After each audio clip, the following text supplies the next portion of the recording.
Bienvenue dans Focus, le rendez-vous des passionnés de sport, santé et bien-être. Ici, on parle de santé physique et mentale, d'équilibre et de performance. Je suis Sébastien et à travers d'interviews exclusives, des experts du domaine partageront leurs secrets pour rester en forme et garder un mental d'acier. Plongez dans leur quotidien, découvrez leurs défis et leurs sacrifices. Inspirez-vous également de leur parcours pour progresser jour après jour. Alors êtes-vous prêt à repousser vos limites? C'est parti, on écoute ça. Bienvenue dans Focus. Aujourd'hui, je reçois un mec qui n'a clairement pas peur du vide, ni du froid, ni de la douleur d'ailleurs. Ancien nageur de haut niveau, pompier, mais aussi bénévole et surtout alpiniste passionné, il a troqué les bassins pour les sommets, et pas n'importe lesquels. Du Grand Paradisio au Mont Blanc, jusqu'aux hauteurs de l'Himalaya avec l'Iceland Peak et le Lobuche Peak, il enchaîne les ascensions comme d'autres enchaînent les séries Netflix. Et il vise désormais le Manaslu, 8163 mètres, le 8e plus haut sommet du monde. Comment on prépare ce genre de défi? Qu'est-ce qu'on cherche là-haut et pourquoi on y retourne encore et encore? C'est ce qu'on va découvrir avec Lilian. Accrochez vos crampons, c'est parti. Bonjour Lilian, comment vas-tu? Bonjour, ça va très bien et toi? Écoute, impeccable, hein. On est là aujourd'hui, donc on est chez City Fitness, une salle à Metz, propriétaire Sylvain, qui est passé sur le premier podcast. Donc il nous prête gracieusement les locaux, donc merci encore à lui. Est-ce que tu peux te présenter un petit peu qui est Lilian quand il n'a pas le bonnet de bain ni les crampons? Alors, Lilian Chuc du coup, 22 ans. Je suis né à Metz, je vis à Metz. Ancien nageur de haut niveau du coup, et alpiniste par passion. Pompier professionnel à Thionville, donc je suis basé en Moselle, voilà. On a fait le tour rapidement.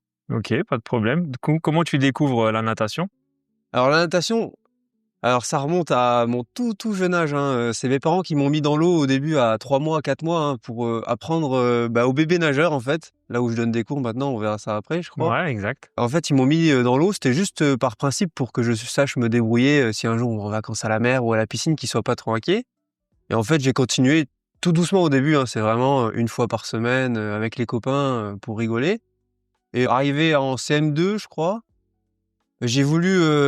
Alors, je savais que j'étais pas trop mal en natation, que je me débrouillais bien, mais j'ai voulu tenter autre chose et c'est là que je me suis mis un peu plus dans la natation et je suis monté un peu plus haut dans le haut niveau, quoi. Ok. Comment tu deviens un nageur de haut niveau? Nageur de haut niveau, je dirais pas que ça vient tout seul, mais c'est long avant d'y arriver. On sait pas qu'on va y arriver, on veut y arriver, mais on met toutes les chances de notre côté en fait pour que ça arrive. Donc en 6e, je rentre en section. Non, d'abord je rentre à Ars-sur-Moselle, un petit club dans une petite piscine qui fait 14,75 m. Et c'est là que j'ai découvert les entraînements 2-3 fois par semaine avec un entraîneur qui connaissait bien le monde de la natation, André Henrich, et qui avait déjà eu des bons résultats. Et en fait, il m'a appris la technique, la natation de course. Et donc j'ai fait 6e, 5e là-bas. Les résultats ont augmenté rapidement. De première année, j'étais déjà en équipe de Moselle. Deuxième année, les dilettants sont descendus à faire des médailles C'était championnat de France par département. C'était une équipe avec les équipes de Moselle et l'équipe de département. Du coup, l'année d'après, on m'a fortement conseillé d'aller à Metz, à l'SNM, là où Théo est d'ailleurs. Exact. Et c'est là que je l'ai rencontré d'ailleurs. Donc je suis arrivé en 4e là-bas et pareil, ça a continué vachement vite à progresser jusqu'à arriver au championnat de France junior, après championnat de France toute catégorie élite et après des compétitions un peu internationales, des meetings. Ah, ça a grimpé vite du coup. Ouais, ça a grimpé vite. Après, il y a des moments où ça stagne, hein, on peut pas. Oui, ça peut paraître une Ouais, progression bien sûr. toujours Ouais, montante, ouais. mais Il y a des moments assez durs et tout, mais non, je savais où j'allais et tant que l'envie était là, j'ai continué quoi. t'as pratiqué d'autres sports un petit peu ou pas du tout? Ouais, j'ai pratiqué quand j'étais plus jeune, hein. J'ai pratiqué du tir à l'arc. Ok. Rien commun. à voir, hein. Ouais, mais pas commun, mais c'est cool. J'ai pratiqué du judo au club pendant 4-5 ans, je dirais, et j'étais pas mal non plus. Mais c'était le combat et tout, j'avais pas le mental d'un combattant de judo et tout ça, mais ça m'a plu quand même, hein. C'est un beau sport. Et après, ça c'était en club. Après, j'ai fait de la randonnée bien sûr familiale, un peu d'escalade familiale aussi, tout ce qui est via ferrata, tout ça, mais c'était des vacances, c'était des. Famille un peu Ouais, sportive voilà. du coup. Oui. Ah oui, j'ai un oncle. On est beaucoup aquatique. D'accord. Natation, kayak beaucoup vers mes oncles et mes cousins aussi. Au niveau aussi? Ouais. J'ai des oncles qui ont fait des résultats au championnat de France, championnat du monde en vétéran, et j'ai un cousin au championnat d'Europe en junior, ouais. Ok, pas mal, ouais. Ouais, famille un peu sportive dans le domaine aquatique, ouais, ça, Ouais, c'est cool. ça tourne. Du coup, après, tu pars en sport-études. C'est ça. Rythme assez soutenu, je suppose. Ouais, en quatrième, je suis rentré du coup à l'SNM. C'est là que j'ai découvert le sport-études. Bon, je savais où je m'embarquais, hein. Du coup, je rentre en sport-études en quatrième.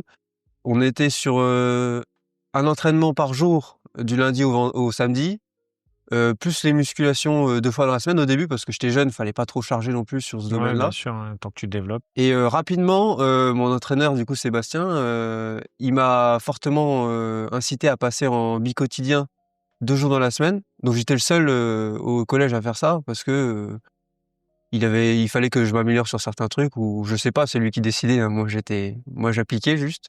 Du coup rapidement je suis passé en bi-quotidien et ça a monté jusqu'à arriver au lycée. Et là c'était bi-quotidien tous les jours, du lundi au vendredi. Et samedi il y avait 4 heures d'entraînement si je me trompe pas, entre muscu et natation. De toute façon, après, on ne devient pas au niveau Ah en oui, restant oui. dans le canapé, quoi. C'est sûr, Oui, c'est ça. Non, faut se non. bouger, mais en tout cas, félicitations, parce que ça doit être quand même Ouais, un bah rythme merci. très, très soutenu, quoi. Ouais, c'est sûr que pendant les 10 années que j'ai fait de haut niveau, la vie, on vit pour ça, hein. On fait pas le soir, on sort pas, on vit pas la même chose que tous les autres ados de notre âge ou jeunes adultes, quoi. Ouais, bien sûr. On sort pas, le week-end, on dort, les soirs on dort, enfin, on est en Après compète aussi, tous t'as les pas 2 le même week-ends. quotidien. Après Ouais, c'est aussi, tu ça. vois, voilà, les championnats, Ouais, c'est ça. etc. Ouais.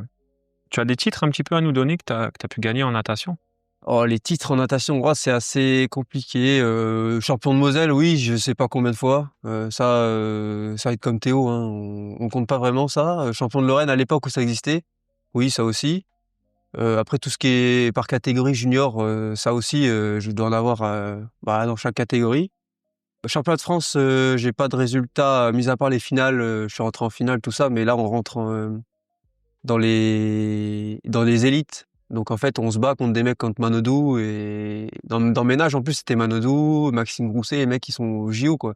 Donc, tu as pu Ah oui, Manodou, nager contre eux, quoi. ouais, c'est ça. J'ai nagé contre Amaury Levaux aussi. Et j'ai des bonnes histoires avec eux, hein. Demander à Amaury Levaux de m'aider un peu en me donnant sa vague dans l'eau, parce que j'étais tout jeune et que je savais qu'il allait me battre. Il n'y avait pas de course vraiment contre lui, mais c'est des mecs super accessibles et qui t'aident et qui te donnent des conseils au moindre truc, quoi. C'est ça qui est bien en natation, je trouve. Ah, c'est sympa, c'est un peu Ah, familial c'est entre guillemets. convivial et tout. Et ah oui, j'ai rigolé dans des compètes avec Manodou et des trucs comme ça. Alors que la première fois, tu te dis bonjour monsieur, quoi. Ouais, bah au début, Mais c'est en sûr, quand fait, tu te dis, ouais, non, t'arrives dans un nouveau monde, c'est tout non, nouveau. c'est Et, fou, quoi. Ils en ont rien à faire. Ils sont là comme ton pote et tu peux parler avec eux comme là on parle, quoi. c'est sympa, c'est cool. Ensuite, tu arrêtes de nager Ouais, pour du coup partir sur une nouvelle passion. ouais, c'est En ça. quelle année? 2022. Ok, C'est pourquoi? pas il y a si longtemps que ça, hein. Mais en fait, ça faisait un moment que, alors, les temps en natation commençaient à stagner, comme tout sportif de haut niveau, hein. Moi, j'ai eu le Covid, qui a été très très dur, parce qu'on nous a interdit de nager pendant 3 mois et demi. C'était mon année un peu phare, je dirais. On devait être qualifié je devais partir aux Euro Juniors à la fin de l'année, qui ont été annulés. Du coup, la première équipe de France que j'aurais dû faire annulée. Parce que du coup, tu avais 17 ans, c'est ça, Ouais, en 17 ans et 2020? demi, ouais. J'étais dans l'année des 18 ans, quoi. Ok. C'était ma dernière année junior, donc après on savait qu'on passait en élite. Donc là, c'est un autre niveau, hein. On passe dans la seule équipe de France qu'on a, c'est l'équipe de France élite, donc avec Manonou, tout ça. Et là, ça m'a mis un coup quand même, je dirais. C'est le premier coup de frein. Et après, forcément, les temps, ça diminue très très très doucement. Pour plus encore d'entraînement à la piscine, ça devient dur. Et en fait, quand on grandit, forcément, on commence à penser un peu à ah, j'aimerais bien partir en vacances là, j'aimerais bien faire ça, j'aimerais bien. Plein de projets qui commencent à se monter dans notre tête, mais on peut pas les faire parce que on doit s'entraîner. Et si on veut des résultats, on n'a pas le choix, qu'on peut pas transgresser à la règle. Ouais, quand tu as des impératifs. Ah, c'est ça. Donc en fait, je commence à penser à ça. Et quand on commence à penser à autre chose, en général, c'est que la fin approche. Bon, alors, j'ai pas du jour au lendemain, hein. Je me suis posé les bonnes questions. Ça a duré peut-être 1 an et demi à me dire j'arrête pas, les pour, les contre. Et un jour, j'ai été voir mon entraîneur. Je dis je pense que là, c'est le bon moment. Les études, pareil, ça me plaisait pas ce que je faisais. Et en fait, c'est là que je m'étais inscrit au concours de pompier pro. Mhm. Donc en même temps, il fallait que je commence à m'entraîner, à préparer un peu le concours. Donc je décrochais doucement de la natation et j'ai décidé que ça serait ma dernière année, que j'allais pas arrêter de nager, mais que j'allais arrêter le haut niveau, que c'était fini les entraînements 2 fois par jour obligatoires, quoi. J'allais faire un peu ce que je voulais. Donc c'est de là que j'ai dit stop. Et en fait, j'avais déjà depuis un moment ce projet de partir vers la montagne un peu qui m'attirait. Et au début, c'était je dirais pas un délire, mais c'était le Mont Blanc. Je voulais faire le Mont Blanc une fois dans ma vie, tant que j'étais jeune de préférence. Et ma mère m'avait toujours dit, Lilian, t'arrives même pas à marcher pour aller voir mamie au bout de la rue, et t'iras jamais au Mont Blanc, quoi. Elle dit, arrête tes conneries, en gros. Continue un autre sport, ce que tu veux, mais la montagne, c'est pas pour toi, quoi. Et en fin de compte, après, par la suite, j'ai réussi à me débrouiller, quoi. Ouais, tu t'es entraîné Ouais, comme c'est pour la ça. natation. Voilà, t'es pas parti du jour au Ah non, non, non, lendemain. non, non. Non, non, j'ai commencé à acheter du matériel, j'ai rencontré des gens, et j'ai commencé mes premières écoles de glace, c'est pour apprendre les rudiments de l'alpinisme, quoi, et c'est là que j'ai vu que ça me plaisait. Alors j'avais déjà des expériences en montagne, avec la famille, les randos, la via ferrata, tout ça, hein. Donc je partais pas de rien en montagne, mais en alpinisme, oui, je partais de rien. Ouais, donc c'est là que tu t'es dit, tiens, nager dans l'eau, Mmh. c'était un petit peu trop facile, on va partir souffrir à Puis 8000, quoi. je dirais pas que c'était facile, mais c'est un autre monde. C'est un autre monde, la montagne, c'est différent. La natation, ouais, on voit pas il y a pas de paysage, quoi, on va dire. Non, non, C'est ça ça c'est qui me sûr. manquait un peu Tu vois toujours les lignes noires du ouais, fond de la ouais, piscine. c'est ça. À ce moment-là de ma vie, c'est ça qui me manquait un peu, quoi. Oui, et puis surtout que bon, voilà, t'es encore jeune, du coup, t'avais peut-être besoin d'explorer autre chose. Ouais, bien sûr, ouais, c'est ça. Ah, quand on voit les autres qui voyagent un peu et que toi, t'es là à la maison, tu vois les images à la télé, tu dis: «Bon, j'aimerais bien voir ça aussi un jour quand même si, la natation, je regrette pas du tout ce que j'ai fait, hein, Oui, oui, t'as des bons ah oui, souvenirs oui. dans tous les cas, oui. Ah bien sûr. Est-ce que tu penses que la natation t'a forgé un mental particulier pour encaisser la montagne ou alors c'est deux mondes totalement différents? Je dirais que c'est 2 mondes totalement différents, mais la natation de haut niveau comme ça, alors je connais pas les autres sports, mais je dirais que pour moi, c'est un des sports les plus durs parce que toute l'année, on est dans l'eau, 2 fois par jour, il fait nu l'hiver, je sais qu'on part le matin, il fait nuit, on rentre, il fait nuit, on voit pas la journée, passer. Dans l'année, on est bien physiquement, on est bien 2 semaines. Le reste du temps, on est au fond du trou, quoi. Ça va pas, on est fatigué, j'ai mal partout. Et en fait, pour encaisser ça, je pense qu'il faut on se crée un mental, on se crée une carapace un peu et c'est là on se crée un mental de sportif de haut niveau et la natation aide beaucoup et en montagne, forcément, on le retrouve derrière parce que il y a aussi ce phénomène à un moment, ça va pas, quoi. En montagne, il y a toujours un moment où on se dit: «Ouais, qu'est-ce que je fous là, quoi? J'ai rien à faire là. Je vais redescendre». On pourrait, hein, en plus en montagne, tu peux dire: «Bon, c'est bon, hein, il y a rien qui m'empêche de redescendre, quoi, je redescends». Et en fait, non, c'est à ce moment-là que le mental prend le dessus et que tu dis: «Bon, maintenant, je monte, quoi». Sauf s'il y a un impératif, Oui, bien météo ou sûr. quoi, mais non, la natation, a servi beaucoup. Quelle a été ta première montagne? Alors, ma première montagne, montagne, on va dire, c'était avec la famille. Je vais dire, c'était la Soufrière, en Guadeloupe, un petit volcan de 1 400 m. Et à La Réunion, j'ai fait le Piton des Neiges aussi, 3 000 m. C'est mes premières montagnes entre guillemets, mais c'est que de la marche, quoi, c'est rien de spécial. Et après en alpinisme vraiment, c'était le Grand Paradis, 4 061 m. Ça, c'était ma première montagne, alpinisme vraiment, crampons, piolets, Donc là, le 4 juin 2023. c'est ça. OK. Ensuite, tu as enchaîné avec le Mont Blanc, Ouais, la même année, septembre. septembre. Donc ouais, j'ai enchaîné assez rapidement. Alors entre-temps, j'avais toujours, avant le sommet, il y avait toujours une petite école de glace pour remettre au clair, certaines techniques, apprendre de nouvelles techniques. Bien sûr, il y a eu des écoles de glace avant le Grand Paradis, parce qu'on va pas sur pour moi, on va pas sur un 4000 comme ça, du jour au lendemain, quoi. Faut apprendre, je voulais savoir me débrouiller tout seul, en fait. Je voulais que s'il y a un problème, je puisse me débrouiller tout seul avec, mes mousquetons, la corde et tout ça et pouvoir aider les autres, quoi. Du coup, c'est quoi? C'est des stages de 1 semaine, 2 semaines? Ouais, ça dépend, il y a des stages de 2 3 jours, des stages de 5 jours. J'ai fait, 5 jours, 3 jours, par-ci par-là, quoi. Dès que j'avais un peu de temps, je descendais, dans les coins de Chamonix et hop, avec un guide, hein, bien sûr, hein, voilà. Ouais, ça s'est passé comme Donc ça. là, c'est que de la théorie, tu vois aussi de la pratique? Non, non, on est sur un glacier, c'est que de la pratique, hein. Alors la théorie, on en parle, comme toi et moi là, mais sur glacier. Après hop, on met en place, les dispositifs, on voit les techniques de remontée, on voit les techniques d'encordement, tout ça. Ça se voit en pratique. L'alpinisme, c'est de la pratique, hein. La théorie, ça marche pas très bien en général. Oui, il vaut mieux pratiquer tout de suite Ouais, et c'est ça, c'est là que ça rentre, quoi. ouais. Entre la douleur du froid et celle de l'effort en altitude, laquelle est la plus difficile à encaisser pour toi? Ça, c'est une question, dure parce que les 2 se complètent, en fait. Parce que plus on va monter en altitude, plus le froid qu'on va ressentir va être, sévère. Donc je dirais que maintenant le froid, je commence à gérer, mais que mêlé à l'altitude, ça me fait plus de dégâts que si j'étais au niveau de la mer, quoi. Donc je dirais quand même que l'altitude, un peu plus dur à encaisser quand on n'est pas bien préparé que le froid, mais le froid empire en altitude, donc les deux sont très mal. Après, j'ai vu, tu as quand même des beaux équipements. Ouais, alors on n'a pas le choix. Là, pour le 8000, c'était indispensable d'avoir des équipements de haute technologie. J'ai demandé à des dizaines de personnes de quel équipement, vu avec les marques, par exemple Sri Lanka qui me suit. Tu as des sponsors, ouais? Ouais, Sri Lanka m'aide dans la partie équipement. C'est eux qui m'avaient conseillé. D'autres mecs qui ont déjà fait l'Everest, des trucs comme ça, je les avais appelés. Des Américains, des Belges. Je leur ai dit, écoutez, voilà, je connais le matos en alpinisme, mais là, on rentre dans un autre niveau, quoi. C'est la combinaison de moins 60 degrés, le sac de couchage, faut choisir le bon parce que on va dormir habillé dedans. Les chaussures, faut pas que ça te fasse mal parce qu'on peut pas les enlever. Enfin, il y a plein de trucs comme ça, des détails que j'aurais jamais pu connaître sans des gens qui ont déjà été, quoi. Et eux, c'est pareil, ils ont appris de quelqu'un qui avait déjà été, et ainsi de suite. C'est un autre monde, hein. Le 8000, c'est vraiment... Ouais, ça se transmet un petit peu. Ouais, c'est ça. Combien de degrés fait-il là-haut?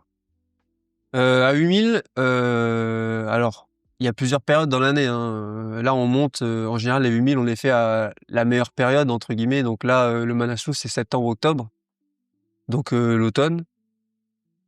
S'il fait beau et qu'il y a pas de vent, on va être dans les moins 30, moins 35 degrés en température extérieure.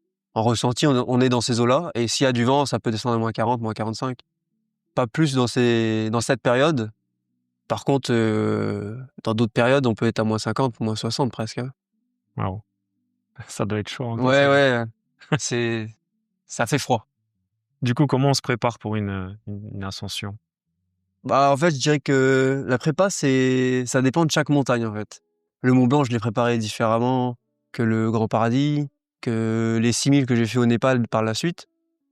En fait, bah, forcément, c'est logique, hein, plus la montagne va être technique ou haute, plus l'entraînement et la prépa va être spécifique et importante.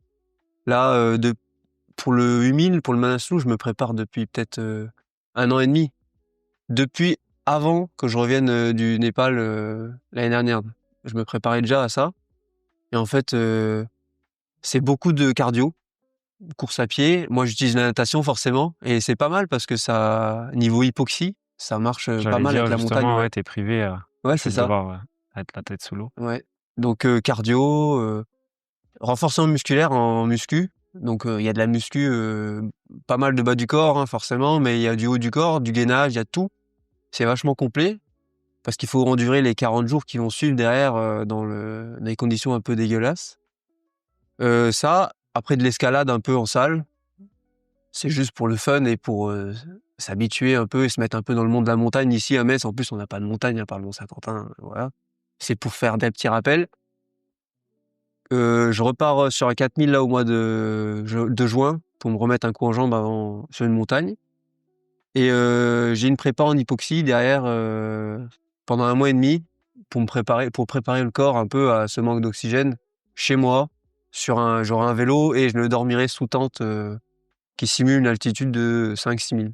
Ok, donc c'est toute une installation qui va venir chez Ouais. toi pour que tu puisses te préparer. C'est ça, c'est ça. Ok. C'est un équipement qu'on peut louer. Et en fait, moi j'utilise pour la montagne spécifiquement. Ça s'est déjà fait pour les mecs qui vont à l'Everest, mais il y a des mecs qui l'utilisent. Par exemple, je sais que Benoît Saint-Denis l'a utilisé avant un combat pour augmenter son taux de globules rouges avant le combat. En fait, c'est bénéfique dans tous les cas, hein. Les sportifs qui partent en haute altitude avant une compète pour être plus en forme, c'est C'est pas ce un qu'ils mythe, hein. utilisent, ouais. Ça marche vraiment. Est-ce que tu es suivi par un coach? Non, le coach c'est moi. Ok. Bizarrement, on n'aurait pas pensé, mais ouais, c'est moi. Je m'étais dit que grâce à mon expérience que j'ai eue en natation pendant 10 ans et ce que j'ai appris depuis tout ce temps, en fait, je me suis rendu compte que j'arrivais à me gérer un programme, j'arrivais à gérer ce que je devais faire avec les conseils que j'avais eu à droite, à gauche, de tous les gens que je connais. J'arrivais à déduire ce qui était le mieux pour moi. En fait, grâce au haut niveau, on en revient au même, grâce à la natation, je connais mon corps comme peu de gens, en fait. Et c'est ça qui me permet de pouvoir dire, bah, mon programme, cette semaine, je vais faire ça, ça, ça, mais j'ai pas d'ordre précis, en fait. Si tel jour, avec mon métier, en plus, je sors de nuit, je suis pas bien, je vais décaler l'entraînement, mais je vais faire autre chose. Enfin, je peux tout gérer comme ça grâce à mon expérience, en fait. Tu t'entraînes aussi peut-être au travail, du coup, pour se lever des Ouais, séances ouais, ouais. d'entraînement. Alors au travail, c'est plus spécifique, hein, parce qu'on peut partir en intervention à tout moment, donc c'est spécial. Oui, ça peut être écourté à tout Ouais. moment, mais vous en Mais avez quand en même. général, j'en profite pour mettre une séance en plus. C'est pas une séance qui est très très importante, mais c'est un truc qui est bénéfique dans tous les cas. Mais que je la fasse ou que je la fasse pas, en général, c'est pas une perte entre guillemets. Donc si je sors, c'est pas grave en général. Le 8 avril, tu as atteint l'Iceland Peak à 6165 mètres. Qu'est-ce que tu ressens quand tu poses le pied là-haut? Ah, c'était un sentiment assez spécial parce que première fois en Himalaya, première fois en Asie aussi, et on est au pied. Faut savoir quand on est sur le sommet de l'Iceland Peak, on est au pied du massif de l'Everest en fait. On est dessus, mais de l'autre côté, en fait, d'un côté on a le Lhotse, c'est la 4e montagne la plus haute du monde, elle fait 8500 mètres à peu près. Donc d'un côté on a un mur de roche, en fait, c'est comme si on était dans la vallée, quoi. On n'est pas c'est comme si on n'était pas dans un sommet. Et on se retourne de l'autre côté, et de l'autre côté, en fait, on est au-dessus du monde. On voit tout. T'es vraiment sur un sommet en Himalaya. Donc c'est assez spécial. Et ouais, j'avais un mélange de sentiments enfin, faut qu'on descende rapidement parce que là, je le sentais quand même l'altitude. Et ça faisait que 6 jours que j'étais là, en fait, hein. On est arrivé très vite au sommet. Et un mélange de bonheur de dire, je suis arrivé à un des premiers objectifs que j'ai en étant là. Et c'est spécial parce que tu regardes autour de toi, c'est un autre monde, hein. Tu restes longtemps là-bas ou? Au sommet de l'Iceland Peak, on est resté, ouais, je dirais pas si longtemps que ça. On a dû rester une trentaine de minutes grand maximum. Ok. C'est un sommet qui est assez large, donc on peut se permettre de rester avec les autres gens qui se croisent et tout ça. Il y avait pas grand monde, mais on peut se croiser. Donc non, ça va, on est resté quand même une trentaine de minutes, je dirais. C'est pas énorme sur un sommet non plus. Je sais qu'il y a des gens au sommet d'Everest qui restent 1h30, 2 heures, quoi. Avec l'oxygène, ça passe maintenant. Mais non, non, on est resté quand même un petit moment. Après, on est descendu rapidement, je commençais à avoir froid aux mains. J'avais pris un coup dans la montée. Faut dire qu'au bout de 6 jours, avec l'acclimatation qui était pas trop mal, mais pas optimale encore, j'avais pris un coup dans la montée. Surtout que la montée de l'Iceland Peak, c'est que des cailloux pendant 3 heures de nuit. Et après, ça passe seulement sur le glacier. Et 3 heures de cailloux, c'était horrible. Horrible. mortel. Oh là là. Même le guide, il en avait marre. Il dit, putain, c'était pas comme ça la dernière fois. Bah, après, chaque fois que tu Ouais, retournes, ça doit être c'est différent ça, là, ouais, par rapport ouais. aux saisons. Il connaît le chemin, mais il dit, bah, la montagne, ça change tout le temps. De toute façon, on le voit, hein. Moi, entre là, quand j'ai été l'année dernière sur l'Iceland Peak, et un mec que je connais qui avait été 2 ans plus tôt, il m'a dit, ça a changé, hein. Ouais, ça n'a rien à Il voir. dit, la dernière montée, avant, c'était que de la glace et de la neige. Maintenant, c'est roche, glace et neige. Le réchauffement climatique, on le voit en Himalaya aussi, hein. Et c'est même pire que dans certains endroits, hein. On voit que les 6000, ils commencent à perdre la neige, à perdre la glace. Ouais, bah, quand tu vois la mer de glace Mmh. à Ah Chamonix, oui, oui, tu vois comme elle ça a va. reculé, on voit les photos. Moi, j'ai été qu'une seule fois, mais ils mettent les photos des années précédentes. Ouais. Et c'est impressionnant. Et quand tu descends le petit chemin là, et qui te montre en 1900, il était à ce niveau et tout, c'est Ah ouais. impressionnant. Tu Ah dis, ouais, c'est parce pas que tu te possible. dis, ben, dans quelques années, ça Ah n'existera bah, plus, quoi. c'est voué à disparaître doucement, les glaciers, hein. Ouais, c'est bien dommage. Ouais. C'est triste. Ensuite, donc, tu fais le Lobuche Peak une semaine plus tard. Comment le corps et l'esprit gèrent ces 2 sommets en si peu de temps? Alors, ouais, une semaine plus tard, on se retrouve au Lobuche. Faut savoir que du coup, on descend de l'Iceland Peak et en fait, on a une longue, longue, longue marche avant d'atteindre la zone du Lobuche qui est en fait en face de l'Everest. Ok. Et donc nous, on avait décidé pour pouvoir se reposer et prendre un peu notre temps entre guillemets, parce qu'il y avait qu'une semaine, hein, on passait par le camp de base d'Everest parce que l'agence avec qui je partais, de Glacier Himalaya, l'expédition d'Everest commençait en fait. Donc tout le camp était installé et on avait juste à venir, on passait quelques jours avec eux, on profitait un peu de l'ambiance et Ouais, puis tu peux discuter ouais, avec, c'est justement, ça, prendre des conseils, comme tu dis. d'autres expériences avant de repartir. Et le camp de base d'Everest, c'est un des endroits les plus conforts de tout le voyage, je dirais. C'est vraiment, on a une petite tente individuelle, on tient debout dans la tente, on a un petit lit, franchement, on est vachement bien. Les Sherpas font à manger comme des dieux. Franchement, on est comme des rois là-bas. En fait, pour la récup, malgré qu'on est à 5003, c'est super. Donc je me sentais vraiment, vraiment bien après le camp de base d'Everest. Et après, on est parti au Lobuche. Et ça s'est enchaîné, du coup, pas trop mal parce que j'avais bien récupéré entre les deux. j'étais mieux acclimaté parce que j'avais passé 3-4 jours au camp de base de l'Everest à 5003, donc plus haut que le camp de base de l'Island Peak. Donc après, quand j'ai remonté au high camp du Loubouché à 5150, c'était l'altitude normale maintenant, ça allait quoi. Ouais, ton corps avait pris le temps de s'habituer. C'est ça. Donc non, le Loubouché, physiquement, il est passé, je dirais pas comme sur des roulettes parce que c'est un 6000, ça reste, à un moment, ça reste dur, mais il est vraiment bien passé. On a bien rigolé avec le guide, franchement, j'ai un meilleur souvenir au Loubouché qu'au l'Island Peak. Le Mont Blanc ou l'Himalaya, qu'est-ce qui t'a le plus challengé? En challenge, c'est 2 mondes différents, hein. Faut le rappeler, le Mont Blanc, c'est le plus haut sommet des Alpes. C'est pas la même façon de monter. En Himalaya, il y a déjà toute la marche d'approche qu'on peut pas faire autrement qu'à pied. Ça dure des jours, en fait, et ça permet de s'acclimater déjà à l'altitude. Au Mont Blanc, on monte en 2 jours, quoi. On monte en 2 jours au Mont Blanc. Donc, je sais que le Mont Blanc, on passe de 650 au Saint-Gervais à 3008 en 3-4 heures. Et tu te retrouves à 4008 en moins de 14 heures. Donc ça monte très très vite. Donc le mal aigu peut arriver assez rapidement derrière. Mais après, en étant honnête, je dirais quand même que l'Himalaya, c'est plus challengeant, on va dire. Parce que c'est l'Himalaya. À côté, on a l'Everest. C'est directement une autre configuration parce que le matos, on doit le porter à un moment donné. Même s'il y a des gens qui nous aident à porter une partie du matos, on porte quand même un bon 15-20 kilos pendant la marche. Et à l'altitude, c'est plus haut, donc on souffre plus. Le froid un peu plus extrême, parce que le Mont Blanc, c'est que 48 heures, hein. On a froid, mais après, ça faut redescendre, donc ça va. Donc non, même techniquement, l'Himalaya est un peu plus dur quand même. Ouais, puis t'es dans une autre config, t'as Ouais. tous les montagnes autour de toi. Ouais. Mont Blanc, c'est plus... il y a que le Mont Blanc, entre guillemets, Ouais, quoi. c'est ça. Alors après, au Mont Blanc, le Mont Blanc, moi, je l'ai fait par la voie normale pour la première fois, quand je l'ai fait. Techniquement, c'est pas surhumain. Il y a 1 ou 2 passages avec un peu de vide, un peu de glace. On avait dû poser une broche pour être bien sécure, mais rien de très très dur. Mais dans les Alpes, il y a quand même des endroits qui sont 10 fois plus techniques que ce qu'on peut voir en Himalaya sur certains sommets, hein. Là, l'Island Peak et le Loubouché Peak, c'est loin d'être les plus durs techniquement non plus. C'est plus dur que le Mont Blanc, mais c'est à cause de l'altitude et il y a quelques parois verticales, mais rien de très très dur non plus. Mais quand je vois les Grandes Jorasses, par la face nord, des trucs comme ça, dans les Alpes, il y a des sacrés monstres. Ça dépend par où tu passes. Ouais, c'est ça. Est-ce que tu as une anecdote ou un moment de doute où tu as failli abandonner?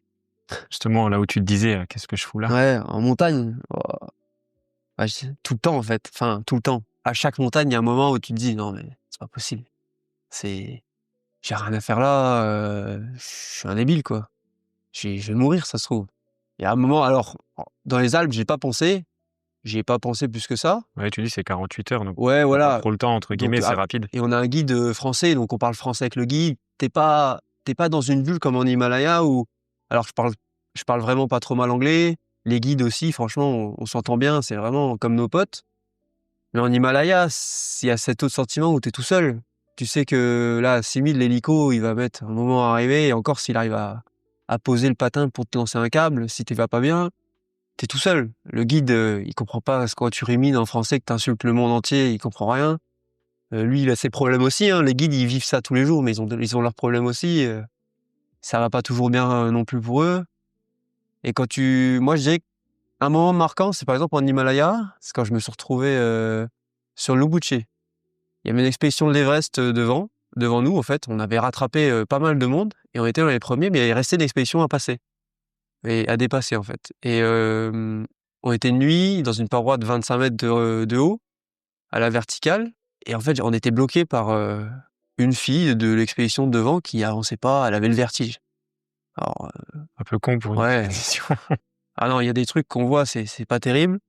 Du coup, on était bloqué, resté à 4 heures du mat, 40 minutes dans la paroi là, sur une corde, avec le mec de devant qui a peur du vide. Là, c'était un peu spécial et tu te dis, ouah, je commence à avoir froid. Ah, je veux dire, tu te refroidis vite, je Ouais, pense. ouais. Ouais. Et en fait, par la suite, un peu plus haut, c'est là que j'ai vu l'hélico arriver pour évacuer cette personne qui avait quand même décidé de monter encore un peu plus haut.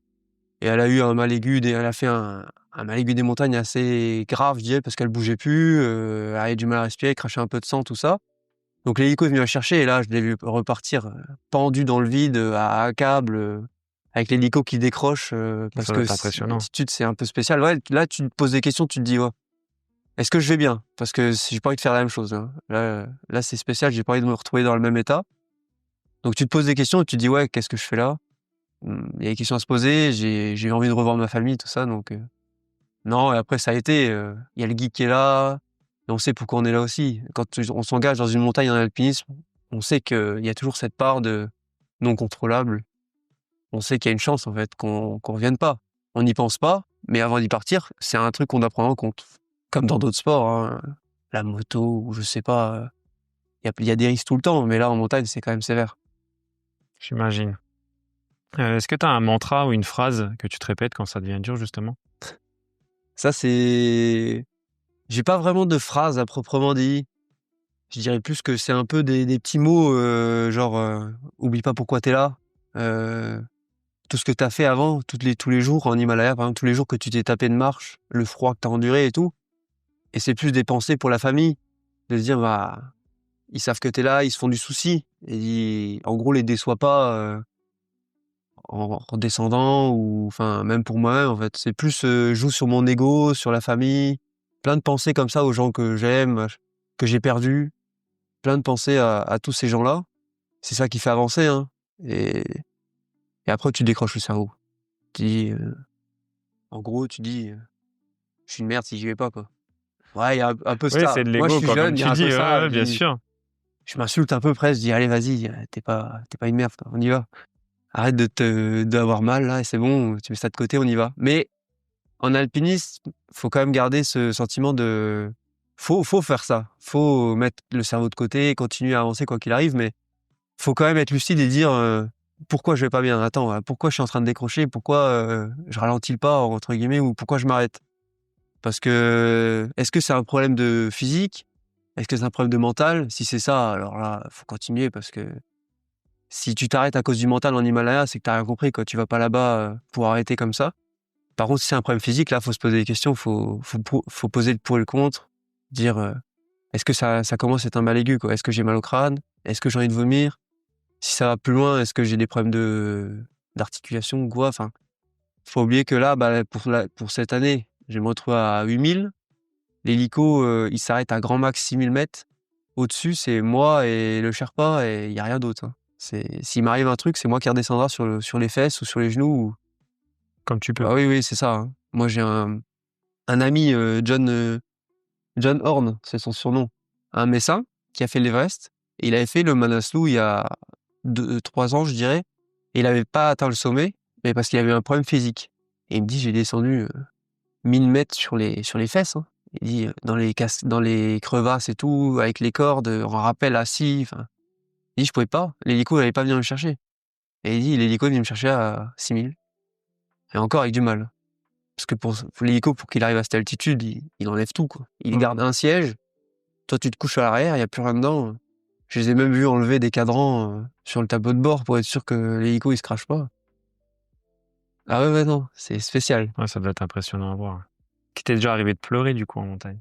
Oui, ça fait un peu, De joie, de gnangnan de dire ça. tristesse, de... Ah non, de joie, c'est souvent de la joie, en fait. C'est, la première fois que ça m'a vraiment fait ça, c'était pas au Grand Paradis, c'était au Mont Blanc, je dirais.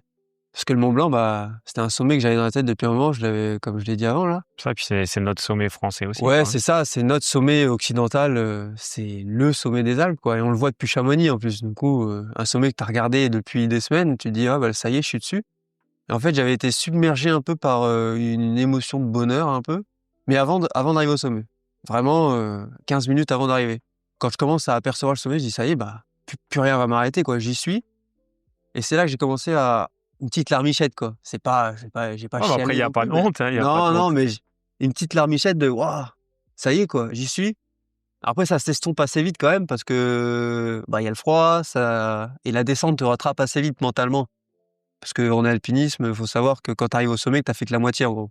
Ouais, tu te Donc dis: «Je suis en haut», mais il y a tu as encore tout toute ce la qu'il faut pour redescente à faire et redescendre. les accidents arrivent souvent en descente.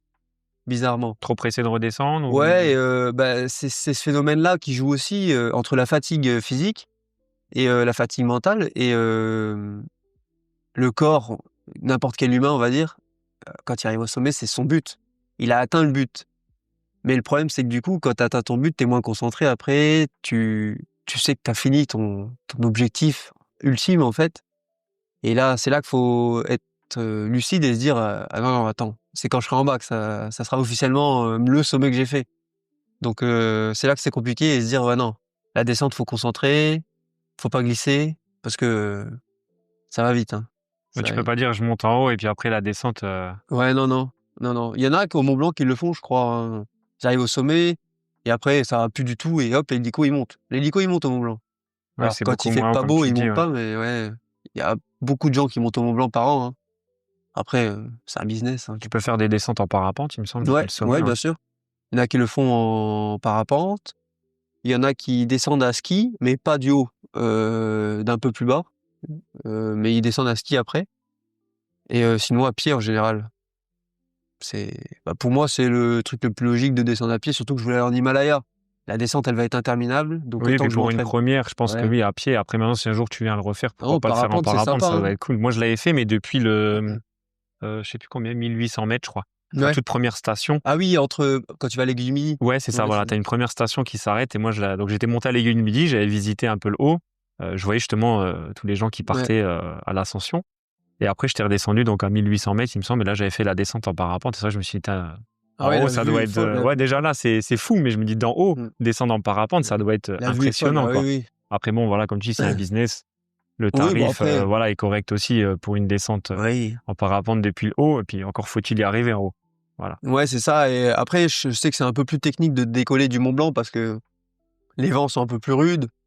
Et faut pas se tromper de côté, quoi. Si t'as prévu d'atterrir à Chamonix, il faut pas se retrouver à Courmayeur de l'autre côté parce que sinon, ça va être Ouais, parce que là, il compliqué. n'y a rien y a Ah rien qui te cache les bah, vents. Là, t'es en haut, donc. si le vent, à un moment donné, il t'emmène de l'autre côté, alors je n'y connais rien en parapente, hein, mais si le vent, à un moment donné, je pense, qu'il t'emmène de l'autre côté et que tu passes en dessous des sommets, tu peux pas revenir, hein, je crois. Après, ça doit être Mais il y compliqué a de retourner de des l'autre histoires comme côté. ça de mecs qui décollaient de Chamonix, du bas, et qui, avec les vents ascendants et tout, arrivaient à se retrouver sur le Mont Blanc. Ah, remonter En du coup. remontant, mais que en parapente, hein, bien Ouais, sûr, ouais, ouais. mais ils arrivaient à faire ça. Alors il y a C'est eu des ouf. problèmes parce que les mecs arrivent en haut, il y avait plus de vent. Ah. Habillés en short t-shirt, Ah ouais, non, ouais. bloqués. L'hélico venait les chercher, qu'est-ce que vous faites? Bah, je suis bloqué. Ah ouais, non, j'imagine, ça doit être ça. Hein. Ça doit être sympa. Est-ce que tu ressens une forme de méditation ou de spiritualité là-haut, dans un silence total? Ouais, en montagne, il y a une forme de spiritualité un peu parce que, bah, comme tu dis, on est tout seul. Il y a un certain silence qu'on n'a pas, en ville, en fait, c'est bizarre, on est un peu dans un autre monde. Moi, j'ai tendance à dire que plus on monte en altitude, plus c'est un peu, lunaire, on va dire. Parce que là, sur les 6000 de nuit, tu que les deux trois cailloux qui glissent en dessous de ta chaussure, les cailloux qui glissent des mecs qui sont en train de marcher à côté. C'est tout, quoi. Il y a rien. Il y a une avalanche par-ci par-là qui te rappelle qu'au-dessus, il y a des trucs, mais sinon, il y a rien. Tu vois les étoiles, pas un bruit, pas d'hélico qui vole la nuit. Tu es là, tu entends juste, ton souffle, en fait. Alors des fois, tu pètes un câble, tu dis, parce que entendre son souffle, c'est pas ouf, hein. Moi, j'aime pas trop.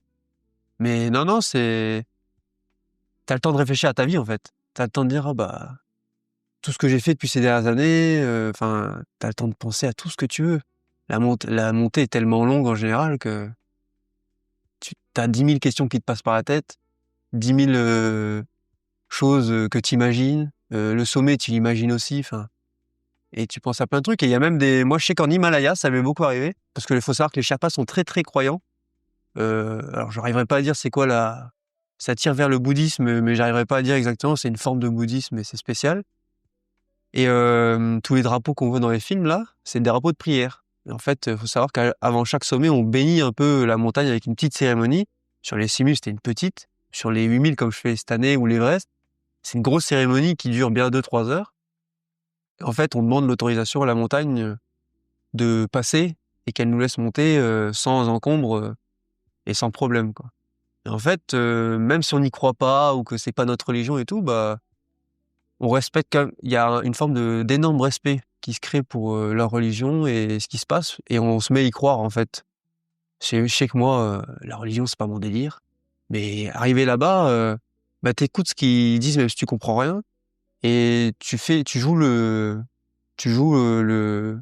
truc comme eux quoi. Tu restes avec le moine, tu le laisses te bénir, bénir l'équipement et tout, et pendant la montée tu y penses. Tu te dis ah j'espère que ça va passer, qu'on a bien fait ce qu'il fallait, parce que en général quand t'entends une avalanche, c'est t'as rien à faire là quoi. Mais non ouais c'est spécial. Ah, t'es plongé vraiment dedans, Ouais, même si t'es pas t'es croyant, dans un autre monde. c'est tellement Mmh. officiel et Ouais, solennel que du coup, ouais, c'est que arrivé au sommet, ou s'il y a vraiment un passage technique, où là tu penses au passage technique, mais arrivé au sommet, c'est là que tu redécroches un peu de ce monde-là et tu reviens un peu dans la réalité entre guillemets en disant bah voilà, faut penser à la descente, et tu penses à ta famille et tout ça, et là tu reviens dans la réalité. Mais je dirais que c'est souvent dans la montée que je me suis retrouvé dans des états un peu où t'es là, t'es là, tu penses à tout, tu penses à rien, tu marches, mais tu sais pas vraiment où t'es. Parce que tu connais la montagne, moi, en général, je la connais sur carte. Je connais les 2-3 passages importants, tout ça. J'ai reconnu l'itinéraire, mais tant que tu l'as pas vu, tu sais pas exactement où t'es dans la montagne, mis à part avec le GPS. Donc en fait, tu sais pas vraiment où t'es. Donc t'y penses pas et donc tu passes à autre chose. mais c'est vrai qu'aujourd'hui, c'est bien foutu, t'as les cartes Mmh. 3D maintenant, C'est pas donc mal. C'est pas ce qu'il mal. n'avait pas avant, ouais. Mais en Himalaya, alors, on connaît les itinéraires parce que ça a été fait et refait. Je vais pas ouvrir une voie en Himalaya demain. Donc les itinéraires sont connus, mais par contre, ça reste approximatif, quoi. Ça reste, on sait qu'on passe par là, mais bon, d'une année à l'autre, ça change. Ouais, il y a pas vraiment Ouais, ouais. une corde qui te monte jusqu'en haut et te dire c'est le chemin Ah là, non, non, c'est non, non, non. Bah, chaque année sur les 8000, en fait, on retend les cordes, enfin on retrace une nouvelle trace selon l'itinéraire et on repose les cordes. Donc en fait, là, par exemple, l'année prochaine, je sais qu'à un moment, potentiellement, ça va être moi et mon Sherpa qui allons partir, devant et poser les cordes, sur une petite partie. Donc c'est nous qui allons ouvrir la voie sur une petite partie, en fait, et ainsi de suite. Et après, sur la dernière partie, c'est que les Sherpas, parce qu'eux, ils connaissent la montagne jusqu'au sommet, là, ils posent les cordes jusqu'au bout, et c'est comme ça que ça se passe en Himalaya, même pour les échelles qu'on voit dans les films, beaucoup, dans les vidéos. Chaque année, il faut savoir que chaque année, ils en reposent de nouvelles, mais même des fois, je sais qu'à l'Everest et au Manaslu, ça se passe beaucoup, ils posent une échelle la première semaine, 2 semaines plus tard, l'échelle, elle est plus là, elle est tombée, ou parce que le glacier, il bouge, il ouais, avance, ça a bougé, la ça crevasse a été ouais, plus ouais, c'est grande et ça. du coup, l'échelle est en L'échelle bas, se quoi. barre, du coup, il y a plus d'échelle, faut retrouver une autre. Il l'accroche pas avec une corde un peu dans le Si, glacier, ouais. mais quand elle s'écarte, la crevasse, au bout d'un moment, il y a tout qui se casse la gueule. Ah ouais, il y a rien qui Ouais, arrête c'est ça. assez, les cascades de glace comme, le Khumbu, la cascade du Khumbu ou au Manaslu, c'est assez anarchique, hein, quand même. On se retrouve avec des gros blocs, de sérac au-dessus de nous, mais qui font la taille d'un immeuble de 10 étages, quoi. C'est énorme, hein. C'est énorme comme bloc de glace, et tu passes en dessous, un peu comme si de rien n'était, tu dis: «Ouh, Ouais, on va là, aller tu vite». repenses aux prières du Ouais, c'est Sherpa, ça. justement. Tu dis: «J'espère que ça va tenir». Juste, 10 minutes le temps que je passe, après ça lâche, mais voilà. C'est une autre mentalité en Himalaya quand même. Tu vas tenter donc le Manaslu, 8163 mètres. Tu te prépares depuis 1 an et demi, tu dis mais comment on se prépare physiquement à ça? Ouais, c'est ça. Bah, alors pour le Manaslu, du coup, c'est beaucoup de prépa, physique comme je l'ai dit avant, tu sais, avec la natation, Mmh. la course à pied, pas mal. Je sais qu'une fois par mois maintenant, j'ai une marche lestée de 4. J'essaie de faire 4-5 heures où je mets, 20 kilogrammes dans un sac à dos et je vais marcher. Alors je m'amuse à faire des montées de Saint-Quentin, ainsi de suite. Ici, il y a que ça. Je vais aller dans les Vosges un peu faire ça. Une fois par mois, je me force à le faire, même si c'est pas très drôle. Heu, une fois par semaine, j'ai 1 heure de montée de marche en salle. Tout basique, mais c'est des mouvements basiques qu'on fait pas forcément, mais c'est ça que j'aurais besoin là-bas, savoir monter, savoir avoir du poids dans un sac à dos, et après du renforcement musculaire, et ce fameux phénomène, enfin ce fameux, protocole, en hypoxie que je ferai, juste avant de partir le dernier mois et demi, qui va me permettre de refaire un peu globules rouges, de me «préacclimater» entre guillemets rapidement à l'altitude, et d'augmenter un peu la forme physique en arrivant là-bas. Pendant 1 mois et demi, tu vas 1 mois rester et en demi, ouais. attente hypoxique alors? Ouais, c'est ça. Alors dès que j'ai du temps, hein, Oui, oui, pas tout bien le sûr, temps, oui, mais dès que pas j'ai du 24 temps, sur ouais, 24, c'est mais ça. Et là, au mois de juin, je repars faire, la barre des écrins dans le massif des écrins, là, à 4100, pour me remettre en jambes, faire un peu retoucher un peu le matos avant d'aller là-bas, et voilà, hein. C'est spécial. Un 8000, c'est spécial à préparer parce qu'en plus, nous, ici, on n'a rien. En montagne, on n'a que dalle. Il y a des mecs qui passent toute leur année dans la montagne, donc c'est un peu plus facile, entre guillemets. Mais ici, c'est du bidouillage. Moi, j'aime bien dire que c'est du bidouillage. Je sais que j'ai besoin de cardio, bah hop, cardio. Je sais que j'ai besoin de renforcement musculaire, bah hop, renforcement musculaire. Euh, Ça, c'est là pour la partie physique. Pour la partie mentale, moi, je sais que les expériences d'autres gens, les films, c'est bête, mais même si c'est pas la réalité pure et dure, les films ou les livres sur des histoires vraies, ça m'aide pas mal à me préparer mentalement à ce que je vais voir, à ce que potentiellement je vais vivre, ce qui peut arriver. Tu vois, j'ai vu que tu as vu un film Didi, c'est ça? Ouais, Ça parle de quoi à peu près? ça, c'est un film qui est sorti il y a pas très longtemps sur une grande dame de Thionville, Anita Fatis, en fait, qui est atteinte de la sclérose en plaques et qui est partie en Himalaya, là, il y a pas longtemps, pour tenter un sommet de 6000. Avec sa maladie, c'est un truc de fou, quoi. C'est que du mental et en fait, ça m'a rappelé des souvenirs de ce qui se passait là-bas et découvrir une histoire d'une personne que je connaissais pas forcément, mais qui a tout autant de mérite que n'importe qui, quoi. C'est énorme ce qu'elle a fait, ouais. C'est énorme. Effectivement, et quand tu as atteint une maladie, surtout la Ouais. sclérose en plaques, Ah, elle a pas vécu la même chose que moi. Enfin, moi, je le vis durement, mais elle, c'est autre chose, quoi. C'est un autre défi, c'est encore autre chose. Je peux même pas dire ce qu'elle a vécu parce que je peux pas, enfin, moi, je suis pas atteint de maladie, donc déjà que moi, c'est dur, j'imagine pas ce qu'elle a traversé, quoi. tu as pu échanger un petit peu avec elle ou? Ouais, un petit peu, ouais, rapidement. Et avec son équipe, il y a eu des moments assez durs. Par exemple, le civil, ils l'ont pas atteint à cause de conditions météo ou des trucs comme ça, mais il y a eu des moments très très durs, des moments où son appareillage il y avait un peu de problèmes dessus, donc il a fallu réparer avec les Sherpas. Et c'est là qu'on revoit la bonté des Sherpas, en fait. Les mecs, ils connaissent pas la maladie là, ou ils connaissent pas les appareillages, en fait, ils font tout pour l'aider. Ça, c'est des gens en or, les gars-là. C'est vraiment un autre état d'esprit qu'on peut voir en Europe des fois. Ouais, c'est une autre mentalité. Après, c'est une autre population. C'est Ouais, c'est totalement ça. différent, hein. Est-ce que mentalement, tu as des routines ou des techniques pour vraiment gérer le stress, le vide, la solitude? Sur le stress, bah, j'utilise un peu mon expérience en natation, avec les grosses compètes et tout ça, où en général, j'arrive à me calmer, à penser à autre chose, à dévier un peu du sujet. Moi, j'utilise cette technique un peu je pense à autre chose, je dévie un peu. Je pense à des trucs qui me font plaisir, des trucs que j'aime bien. Tu te mets dans ta bulle? Ouais, c'est ça. La musique, moi, j'aime bien. La musique, je sais qu'en montagne, l'année dernière, j'ai beaucoup utilisé en Himalaya. Ça me raccrochait un peu en plus au monde moderne, on va dire, parce on vit un peu à la rude là-bas, dans le froid et tout, et la musique me raccrochait un peu à la France, Pas lors de la montée, du coup? Vraiment non, quand pas tu pendant la étais montée, en mais bas, en bas dans les camps? dans l'attente, en fait. Ce qui est très dur en Himalaya, c'est l'attente en général, parce qu'il faut s'acclimater, mais tu restes dans ta tente, t'attends, quoi. Tu joues aux cartes avec les Sherpas, ou alors tu regardes, t'écoutes de la musique que t'as enregistrée auparavant. Toi, t'as vu que t'as pas beaucoup de réseau, t'envoies un message par-ci par-là, mais y a rien de plus. C'est tout, quoi. Donc en fait, t'attends, Donc là, tu gères vraiment la solitude. ouais, c'est ça. La solitude, tu peux pas, moi, je trouve qu'on peut pas le préparer. Je dirais que ça rentre dans le domaine du mental où faut se dire, bah, c'est dur, mais je vais tenir, quoi. Et laisser passer la journée, laisser couler la journée, sans trop penser. Donc la solitude, ouais, c'est le truc le plus dur à préparer, je dirais. Parce que là, du coup, ça va durer combien de temps, cette montée? Là, je serai au Népal pendant 40 jours. Et il y aura, on a prévu avec le Sherpa là-bas 35-36 jours près de la montagne, quoi. Donc solitude, isolé du monde, ouais, pendant 35 jours. Après, on n'est pas tout seul, là, on a quand même une grosse équipe. Donc en fait, il y a quand même tu vois des gens un peu tout le temps, plus les gens que tu découvres, les Américains, les Suisses, les Belges, tout ça. C'est des gens que tu rencontres en fait là-bas, donc tu as plein de choses à te dire dans les 10 premiers jours. Donc les 10 premiers jours passent vite. C'est après quand ça devient dur pour tout le monde, c'est là qu'il faut pas qu'il y ait de tension. Faut que tout le monde soit bien, c'est là que ça se complexifie un peu, quoi. Bon, après, il faut pas oublier, voilà, que vous êtes tous là Bah oui, oui. pour le même objectif, de toute façon. Et on est tous différenciés, on monte pas ensemble en fait. Enfin, on monte pas ensemble. Euh, on est rattaché d'un point de vue logistique pour que ça soit plus facile pour la nourriture et tout ça, parce que ça serait ça serait horrible sinon à faire.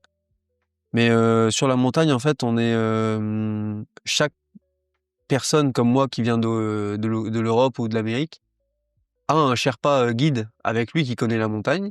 Et en fait, on est en duo tous et on va monter en duo. Donc en fait, si moi et mon Sherpa on décide que tel jour on se sent pas trop bien ou il y a un truc qui va pas, on monte pas, et que les autres veulent monter, ils montent. C'est pas un souci. Et ainsi de suite, quoi. Tout le monde fait un peu ce qu'il veut. Tous les jours, tu as des nouveaux arrivés, et puis du coup, tu as des montées, t'en as qui redescendent, qui Ouais, c'est repartent ça, c'est après. ça, c'est ça. Après, on a tous la même période un peu, donc on va tous arriver dans les eaux du 6-7 septembre au pied de la montagne, et on va tous repartir dans les eaux du 5 octobre de là-bas, quoi. On a tous cette période, cette même période. Mais dans cette même période, il y en a qui gèrent différemment. Tu sais combien de personnes à peu près il y aura sur le camp? Sur le camp de base, voilà. Je pense que Manaslu, on est beaucoup moins gros que l'Everest, donc je pense qu'on sera un bon 300-400, quoi. Ah ouais, quand même. Ouais, donc ça 300-400 doit être un personnes. sacré camp de base. Ouais, c'est gros. 300-400 à monter ou 300-400 Non, avec les Sherpas? 300-400 avec toute la logistique compris. Ok. C'est-à-dire qu'il y a les cuisiniers, il y a les mecs qui montent les tentes, enfin il y a plein de choses. Et après à monter, en général, par an, on est, je dirais qu'il va y avoir 150 personnes qui vont monter sur la montagne. C'est pas mal déjà, hein, Ah ouais, bien sûr, mais c'est un ça beau va show. comparé à l'Everest, on est moins. C'est beaucoup moins gros que l'Everest. Moins connu, moins touristique, on va dire. Qu'est-ce que tu emportes dans ton sac, même quand tu es à 8000? Ah, c'est compliqué parce qu'à 8000, j'essaie de dégager tout ce que je peux parce que c'est trop lourd après. Non, j'ai toujours, moi, je suis un peu un fou de la prévention, j'ai l'impression, en montagne. J'ai toujours 2 paires de gants, 2 paires de chaussettes, alors que je vais pas changer de chaussettes en montagne, hein, mais je sais pas, j'ai un espèce de petit tic là-dessus. Et après, en petit gris-gris, on va dire, de bonheur, de porte-bonheur ou quoi, je sais que j'ai toujours un petit couteau. Je sais pas à quoi il va me servir, mais j'ai toujours un petit couteau avec moi, toujours le même. C'est un couteau pourri, hein, même pas sûr qu'il coupe bien, mais c'est un petit couteau, je l'ai toujours dans mon sac à côté de moi et j'ai toujours mon téléphone. Alors, ça paraît gris-gris de fou et tout ça, mais en fait, il me sert à rien. Je l'ai avec moi, mais il me sert à rien. Oui, parce Je peux qu'en haut, pas appeler, là-bas, ouais. je le sors, il gèle. Le nombre de fois que j'ai reçu un message de Siri Apple là, qui me dit je refuse de démarrer le téléphone tant que j'ai pas une température convenable. Il me sert à rien mon téléphone là-bas, mais je l'ai avec moi. Ouais, c'est psychologique, quoi. Ouais, j'ai le sentiment un peu grâce à ça, je suis rattaché un peu à la France, à là où j'habite, quoi. Même si ça me sert. Est-ce que tu as un rituel quand tu arrives au sommet? Pas vraiment de rituel à proprement dit. Alors, de la natation, j'ai quand même des tics, un peu comme tous les sportifs de haut niveau. Faut savoir que tous les sportifs de haut niveau ont un tic. Alors, on les voit pas forcément, mais c'est monstrueux. Et par exemple, j'ai un ami, moi, qui pouvait pas dormir en compétition si son lit était pas vers le nord, quoi. Si son lit d'hôtel était pas vers le nord, il dormait pas. Et du coup, il déplaçait le lit, il mettait vers le nord. Oh, c'est fou, ça. Ouais, non, il y a plein de trucs comme ça. Alors moi, ouais, moi, je suis moins Je vais dire quel est le tien, du coup. On extrême que balance ça. les amis, mais... Moins extrême que ça, mais au sommet, j'ai ce truc de... Je suis hyper content d'abord, mais après, j'ai peur de pas avoir assez le temps de prendre des photos. Moi, j'ai un peu ce truc de... Je veux avoir la photo Instagram et tout, machin, la plus belle que je peux avoir pour m'en souvenir. Mais j'ai peur que j'en ai pas assez, et de pas en avoir assez. Du coup, je mitraille le sommet de tous les côtés et je les trie par la suite. Il y en a qui sont moches, hein. Mais je mitraille de tous les côtés le sommet, quitte à pas regarder moi-même, en fait, le sommet vraiment de mes propres yeux, quoi. Ouais, tu profites peut-être pas assez. Pas assez, ouais. Ouais. Du coup, non, j'ai un peu cette peur de pas avoir assez de photos pour montrer, pour raconter. À la pour famille, tout aux ça. amis, ouais. Ouais. Mais ouais, non, j'ai pas trop de... Mis à part ça, j'ai pas de... Là, du coup, tu vas faire comment à 8000? Si tu le sors, le téléphone, il va congeler. Là, j'ai des GoPro, j'ai des caméras qui seront protégées et tout. Je vais essayer de filmer toute l'ascension et je ferai un montage et tout ça après. Et grâce à ça, j'aurai pas à sortir mon téléphone. Et justement, après le sommet, quand tu arrives en bas, est-ce que tu as une récompense, un petit repas fétiche Voilà. que tu aimes bien? Ah oui, ça, direct. Alors, en arrivant en bas directement, non. Parce que là, en Himalaya, en plus, il y a rien. autour, on arrive au camp de base, mais là, on refait toutes les affaires. Allez, oui, je sais qu'il va y avoir une petite fête au camp de base avec les Sherpas, on va danser, ça va être un peu la boum du mois, quoi. Mais c'est plus pour être une dernière fois tous ensemble, fêter le sommet, si on y arrive, hein, bien sûr. Faut pas oublier qu'il y a les conditions météo qui peuvent jouer et la forme physique, hein. Donc si ça se passe bien, bah, il y aura ça, il y aura, oui, un bon repas le soir, je pense. Je sais pas ce que c'est. Par contre, ouais, quand je reviens du Népal, je l'ai déjà fait l'année dernière, il y a un bon gros McDo monstrueux qui arrive à l'aéroport en général à l'escale. J'ai une escale quand j'y vais et en général, ouais, je passe au McDo et les gens me regardent bizarre. Parce que bah là, quand j'étais passé à l'escale à Dubaï, je me souviendrai toujours, je commande à la borne. Alors je comprends rien déjà parce que va le mettre en anglais quand c'est en arabe. J'arrive pas, je comprends pas, donc il y a même pas les petits drapeaux et tout, donc impossible. Je demande de l'aide et je fais ma commande, je paye, je vais là où on va chercher la commande, je sais pas comment t'appelles ça. Et la dame, elle me regarde, elle fait la 67, on va dire. Je dis oui, oui, c'est moi. Elle me regarde, elle me fait bah, dites à vos copains de venir avec vous Ils sont pour où vous les aider autres? parce que là, Ils sont où les j'arriverai autres? pas à le porter tout seul. Je dis non, non, mais je suis tout seul. Elle m'a regardé, il y a eu un blanc. Et combien d'euros à peu près de Ouais, j'en commande? ai pour, je pense, 46 €, je crois, ou 47 €. Ouais, bah, Ouais, un ouais, pas mal, bon quoi. un bon Pas repas, mal. quoi. Bah, elle m'a aidé à porter, hein, elle pouvait pas y aller tout seul. J'étais m'installer au fond là, il y avait 2-3 plateaux, elle m'a aidé, hein. Faut demander un sponsor chez McDo, du coup. Ah, ah non, horrible. Mais ouais, non, ça c'était drôle. Mais ouais, McDo, moi en général, c'est bête, hein, mais j'aime bien. J'en mange pas beaucoup, mais quand j'en mange, Ça, tu te fais plaisir. ouais, ouais, c'est ça. Surtout au Népal. J'ai vu, du coup, que tu ne pars pas seul. C'est qui l'autre fou avec toi Ouais, qui va tenter l'ascension? normalement, j'ai un collègue qui vient avec moi, c'est Jocelyn Léger. Et en fait, il travaille avec moi, il est à Thionville aussi. Et en fait, quand j'avais monté le projet, des fois à la caserne, on me posait des questions, donc j'en parlais. Et il avait entendu une fois que je parlais de ça. Et lui, il m'a dit: «Mais moi, c'est aussi un de mes rêves d'aller sur un 8000 et tout». Et du coup, il a dit: «Bah, pourquoi on partirait pas ensemble?» Je lui ai dit: «Bah, pas de souci, en fait, il y a pas de problème». Donc je lui donne des conseils, je l'aide et en fait, on va partir ensemble. Donc il sera dans la même expédition que moi. Donc pareil, on sera tous divisés, donc il sera pas avec mon Sherpa et moi dans l'équipe, mais Mais vous serez là, sur le camp de base en ouais, même temps, quoi. bah, c'est toujours agréable parce que tu as toujours un pote. Bah, j'allais dire, du coup, voilà, la solitude sera peut-être un peu Ouais, tu as moins toujours un dure. pote avec qui partager le truc, et parler français de temps en temps parce que pareil, l'anglais, même quand tu te débrouilles bien, c'est super. Mais au bout d'un moment, Ouais, t'as besoin de tes racines, tu je as pense. besoin un peu de parler français pour dire: «Ah, ça fait du bien quand même là de parler». J'en ai rencontré l'année dernière, ça fait du bien. Mais quand c'est fou, hein, parce que tu rencontres des Français, tu restes 3 heures avec, mais pendant 3 heures, tu arrêtes pas de parler. Ouais, C'est ça te fait du bien, certainement. Tu parles de tout n'importe quoi, il y a pas besoin de réfléchir aux mots pour que l'autre comprenne, enfin non, ça vient tout seul, c'est ça qui est bien. Du coup, à la caserne, vous devez certainement vous entraîner à monter dans la tour, là, avec tous Ouais, les ouais, escaliers. ouais, bah, on travaille pas ensemble dans la même équipe, mais ouais, quand on est de garde, généralement, on se voit passer dans la Ouais, parce que tour. du coup, tu peux t'entraîner directement Ouais, à des fois, Thionville, ouais. je fais ça là-bas, ouais. Tu mets ta bouteille d'oxygène et tu montes en haut pour Ouais, même faire pas, ton moi, cardio. on fait 100. On fait 100, ouais. Mais je sais, bah, par exemple, dimanche, je travaille, je vais le faire, quoi. Par exemple, je vais essayer de faire monter le maximum de fois la tour et tout ça, mais c'est agréable, c'est dehors, voilà, c'est sympa. T'as une belle vue d'en haut? Ouais, c'est pas mal. Bon après, c'est Thionville, mais Non, bien sûr, bien sûr. non, non, ça va. Non, en haut, on voit bien Thionville. Le Manaskus, c'est pas une rando du dimanche, hein.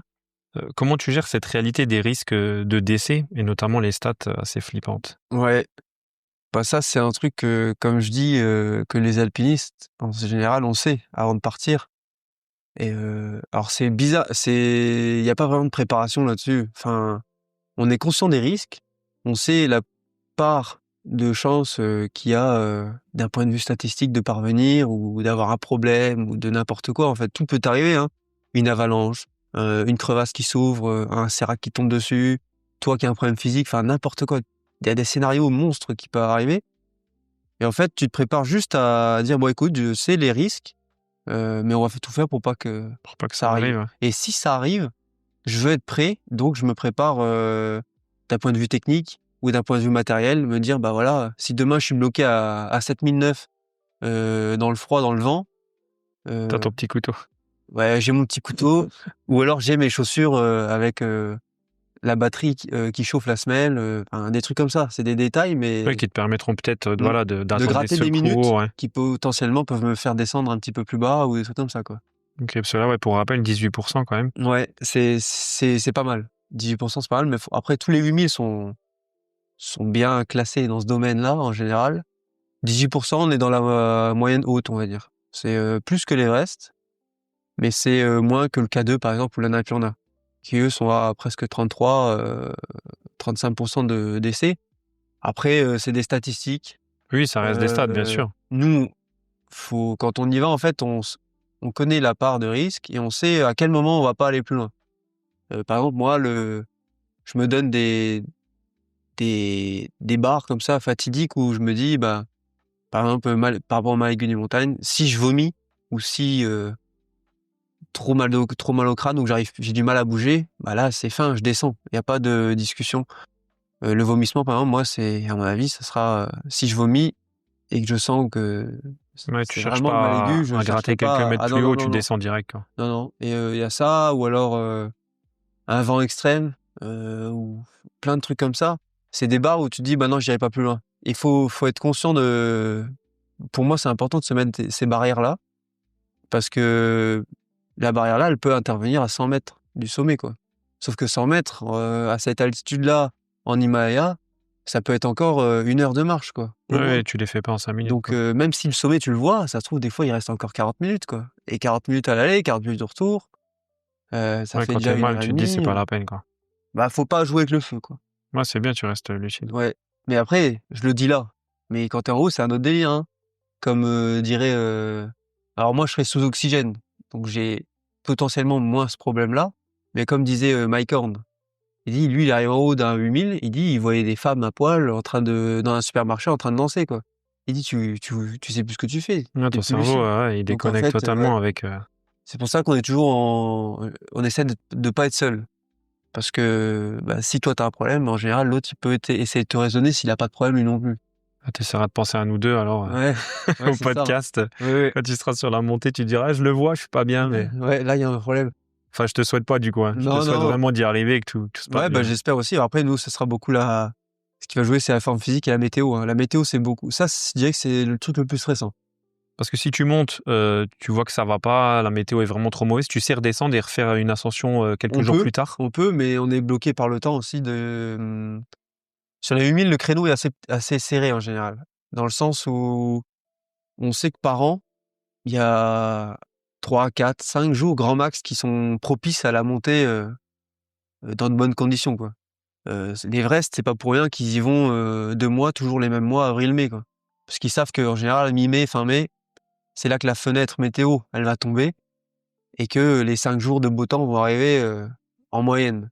Le Manaslu, c'est pareil, en général, il y en a une petite semaine de beau temps, mais c'est là qu'il faut la choper, il faut pas hésiter parce qu'après derrière, l'année dernière au Manaslu, par exemple, le lendemain de la dernière fenêtre météo «assez bonne» entre guillemets, hein, bien sûr, parce qu'elle était pas exceptionnelle, il y a eu, 1,5 m de neige, je crois, même au camp de base. Donc ils ont dû faire rapatrier tout en hélicoptère, dans la vallée parce que plus personne pouvait bouger, les tentes s'écroulaient et tout, enfin c'était Ouais, une en un jour, catastrophe. hein. Ah ouais, et puis ça, tu peux pas prévoir. En Non, montagne, c'est non. tellement Mais c'est compliqué. pour ça que moi, alors tout ce qui est, décès, mort et tout, on y pense.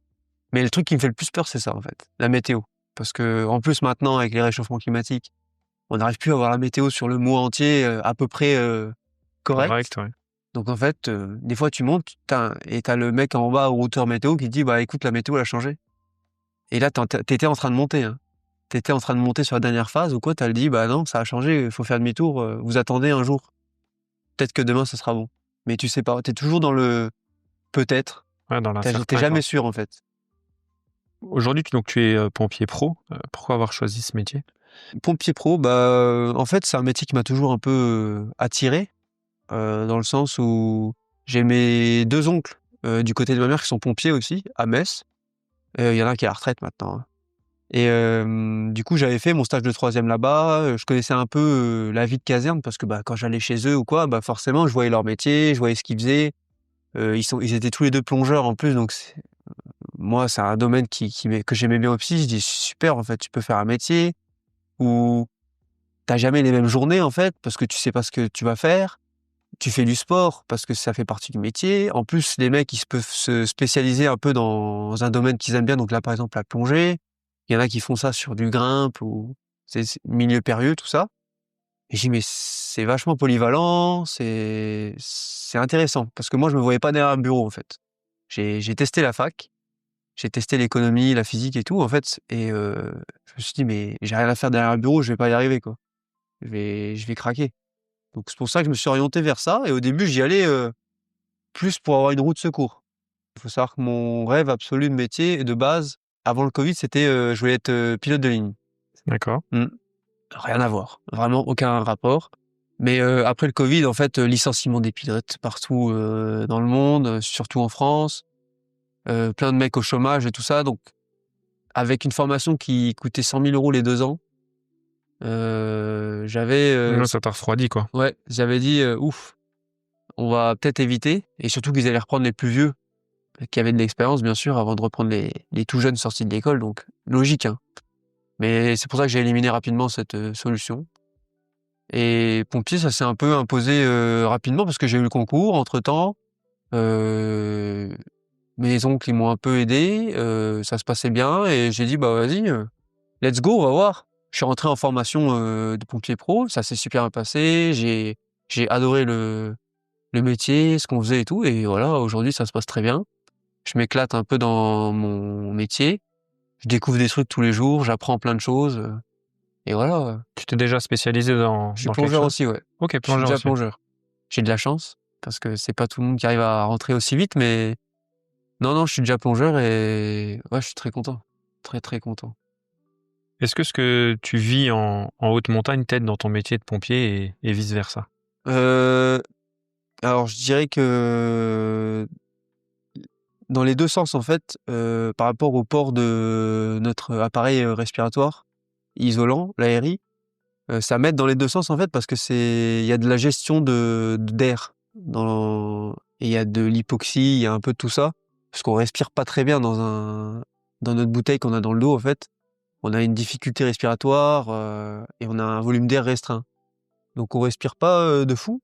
Tu es obligé vraiment de te gérer Ouais et pour... pour contrôler, pour pas user tout ton air, en fait, tout simplement, comme en plongée, hein, on a des petites techniques pour, peut-être respirer un peu moins fort, respirer un peu moins vite, selon les efforts, bien sûr. Et en montagne, c'est ce que j'ai appris ça en montagne aussi bien, hein, gérer son flux d'air, en se calmant, ralentissant, essayant de ralentir le cœur en altitude. Donc dans ce phénomène, les deux se vont bien ensemble, je trouve. C'est le même appareil, du coup? Tu as aussi une bouteille d'oxygène? En montagne? Ouais, Là, sur lui j'aurais une, bouteille d'oxygène, mais tu as juste, je pense, mais tu as juste le masque avec la bouteille dans le dos. Mais, c'est pas le même, pas du tout le même système, mais, c'est la difficulté respiratoire qu'on a, en haute altitude, ça peut ressembler, sur quelques points à la difficulté qu'on a, dans l'aérie, quoi. c'est le même volume de bouteille? Non, non, non, non, non, c'est complètement différent sur ça, hein. Tu Nous, as dit c'est des plus petite bouteilles en d'air, montagne? pur, d'air, comprimé, en fait, chez les pompiers et en Himalaya, c'est de l'oxygène pur.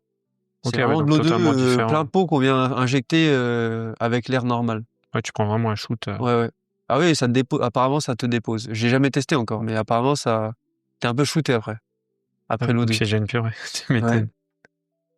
Tu as déjà utilisé ton expérience d'alpiniste dans une intervention? Pas vraiment, pas vraiment, mis à part pour faire un nœud, sur une corde ou quoi, à la limite, mais non, j'ai jamais trop utilisé l'expérience de montagne, dans une intervention. Mis à part, peut-être la peur du vide, que j'ai pas, grâce à la montagne, parce que je suis habitué un peu à ce domaine. Donc quand il faut monter sur la grande échelle, sur un toit, en haut, C'est toi un qui, peu c'est instable, toi qui y bon, vas. ça me gêne pas plus que ça, mais comme beaucoup de pompiers, on n'est pas trop soumis à ça normalement. En général, le vertige, pompier, ça va pas trop bien ensemble. Donc non, non, mis à part sur ça, non, pas trop. Comment ton corps a évolué en passant de l'eau à l'altitude? Alors là, bonne question, parce que faut savoir que les nageurs, on est quand même des sacrés fragiles, niveau, musculaire et articulaire sur les jambes. Parce que, dans l'eau, on flotte, hein, et les jambes, du coup, elles s'habituent à ça.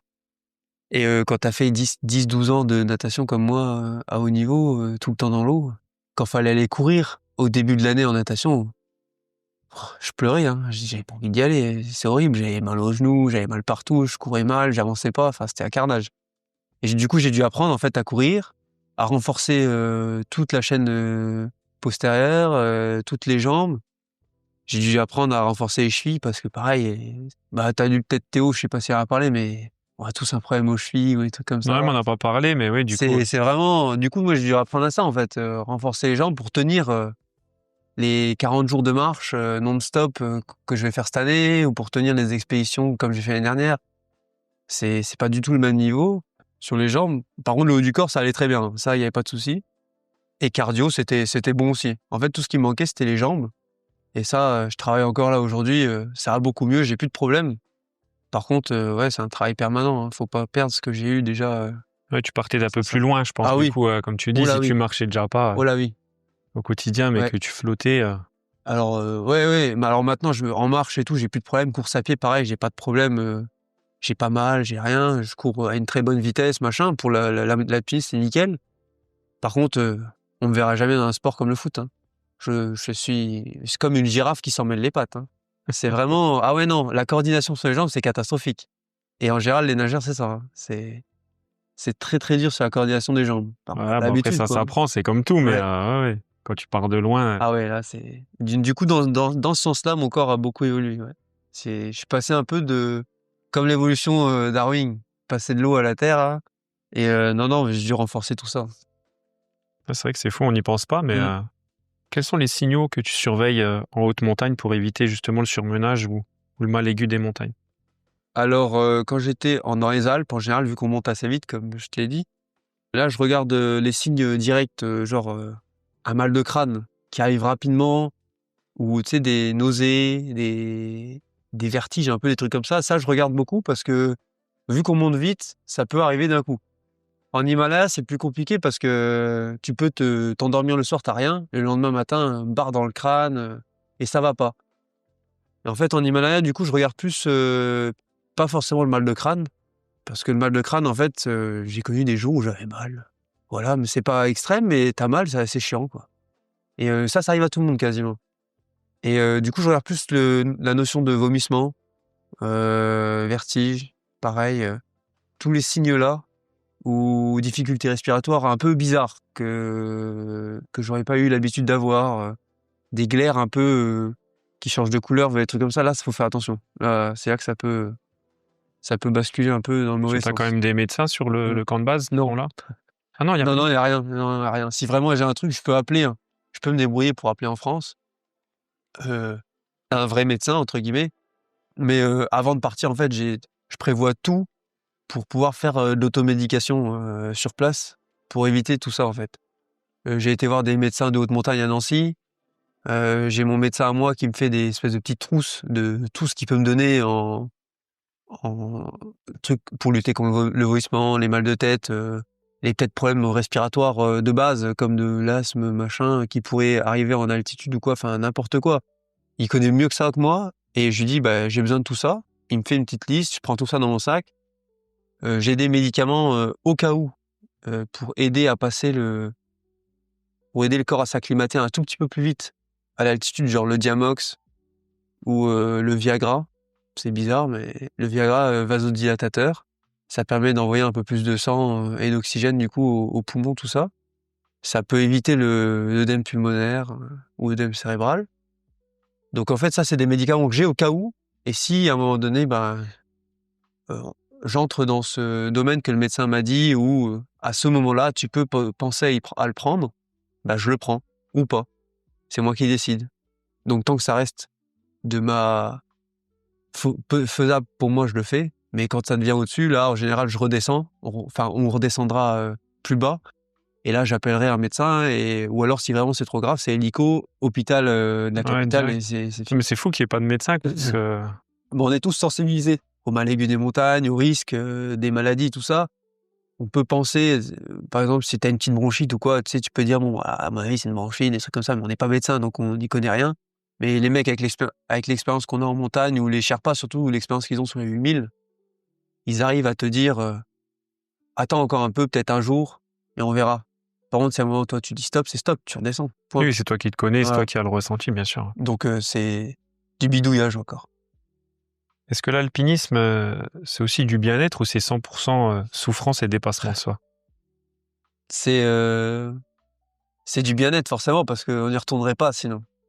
Mais je dirais que le bien-être, il arrive Pas tout de suite. pas tout de suite, hein.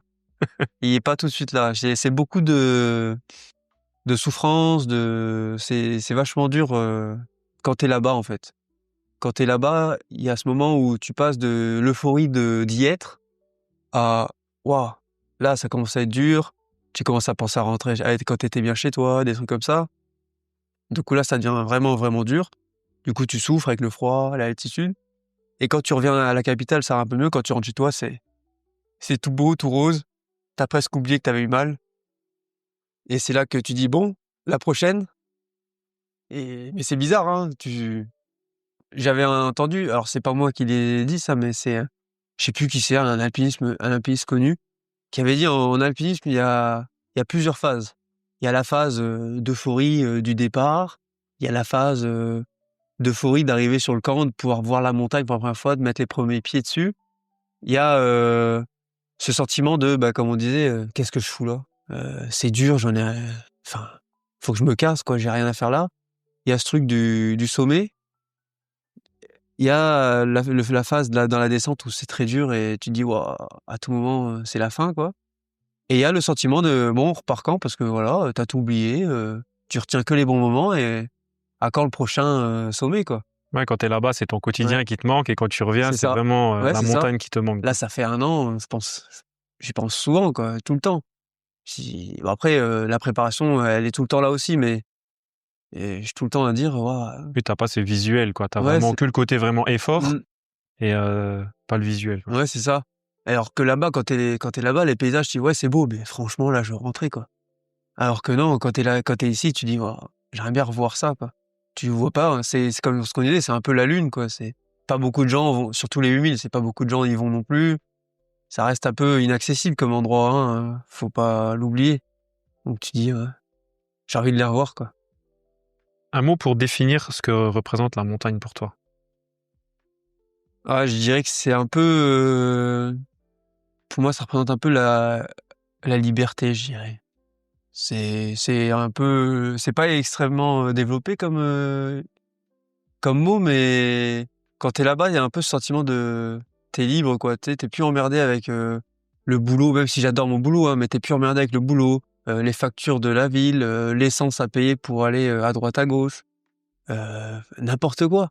Là-bas, tu reviens à la base, en fait. Tu dis: «Bon, bah, voilà, la montagne, j'ai mes petites chaussures, j'ai mon petit truc, je mange bien avec mes copains tous les soirs» et voilà, voilà. Dès Ouais, qu'il y a un pépin, bah, on est tous ensemble dans la même merde, enfin, c'est toi et l'immensité du monde, quoi. c'est ça. Donc en fait, ouais, non, c'est un peu ce sentiment de liberté et même là, quand j'y retourne au mois de juin, je sais que je vais m'éclater parce que je me prévois un petit programme, mais je me dis: «Bah, voilà, c'est les vacances, quoi». Je vais faire ce qui me plaît, je vais découvrir de nouveaux paysages, je sais pas si je vais pouvoir sortir à tel jour parce que ça se trouve, il fera moche, mais il y a plein de choses que je peux faire. Enfin, c'est un peu en montagne, je trouve que c'est un peu ce truc de liberté. Tu peux décider d'aller n'importe où, en fait. Alors, faut avoir les connaissances techniques, faut faire gaffe à plein de choses, mais rien ne t'empêche d'aller, sur une montagne, en fait. Il y a personne qui va dire: «Non, non, vous montez pas. Aujourd'hui, c'est fermé» ou quoi. Non, non, c'est jamais fermé. C'est juste, faut pas être bête, quoi. S'il pleut ou qu'il y a de la neige en haute altitude ou qu'il y a du vent, tu vas pas monter. Mais c'est pas quelqu'un qui t'interdit. Si tu veux monter, vas-y. Juste, tu vas peut-être mourir, mais personne Libre t'en à toi. empêche, c'est toi. C'est toi et la montagne, en fait. Moi, je dis tout le temps, comme beaucoup d'alpinistes, c'est la montagne qui aura le dernier mot. Mais c'est pas quelqu'un qui aura le dernier mot pour toi, quoi. Si toi tu veux Si toi tu veux monter, tu montes, mais la montagne, c'est elle qui dira oui ou non. Quel est ton plus grand rêve, au-delà du Manaslu? Pour l'instant, c'est vraiment le Manaslu. J'ai même pas trop pensé à la suite, même si je suis encore tout jeune et que voilà, mais le Manaslu, c'est quand même un de mes plus grands rêves, hein, je dirais. Un 8000, c'était un de mes plus grands rêves. Après, il y a ouais, forcément, j'ai des petites pensées, pour, l'Everest, d'autres sommets en Himalaya, la Madablam, des trucs comme ça, un moins haut, mais plus technique. Je sais que même dans les Alpes, hein, des sommets comme, l'Aiguë Verte, les Grandes Jorasses par la voie normale, hein, pas par la face nord, mais des trucs comme ça m'intéresse. Je sais que si je venais à avoir le temps, le budget, je sais que ça m'intéresse fortement.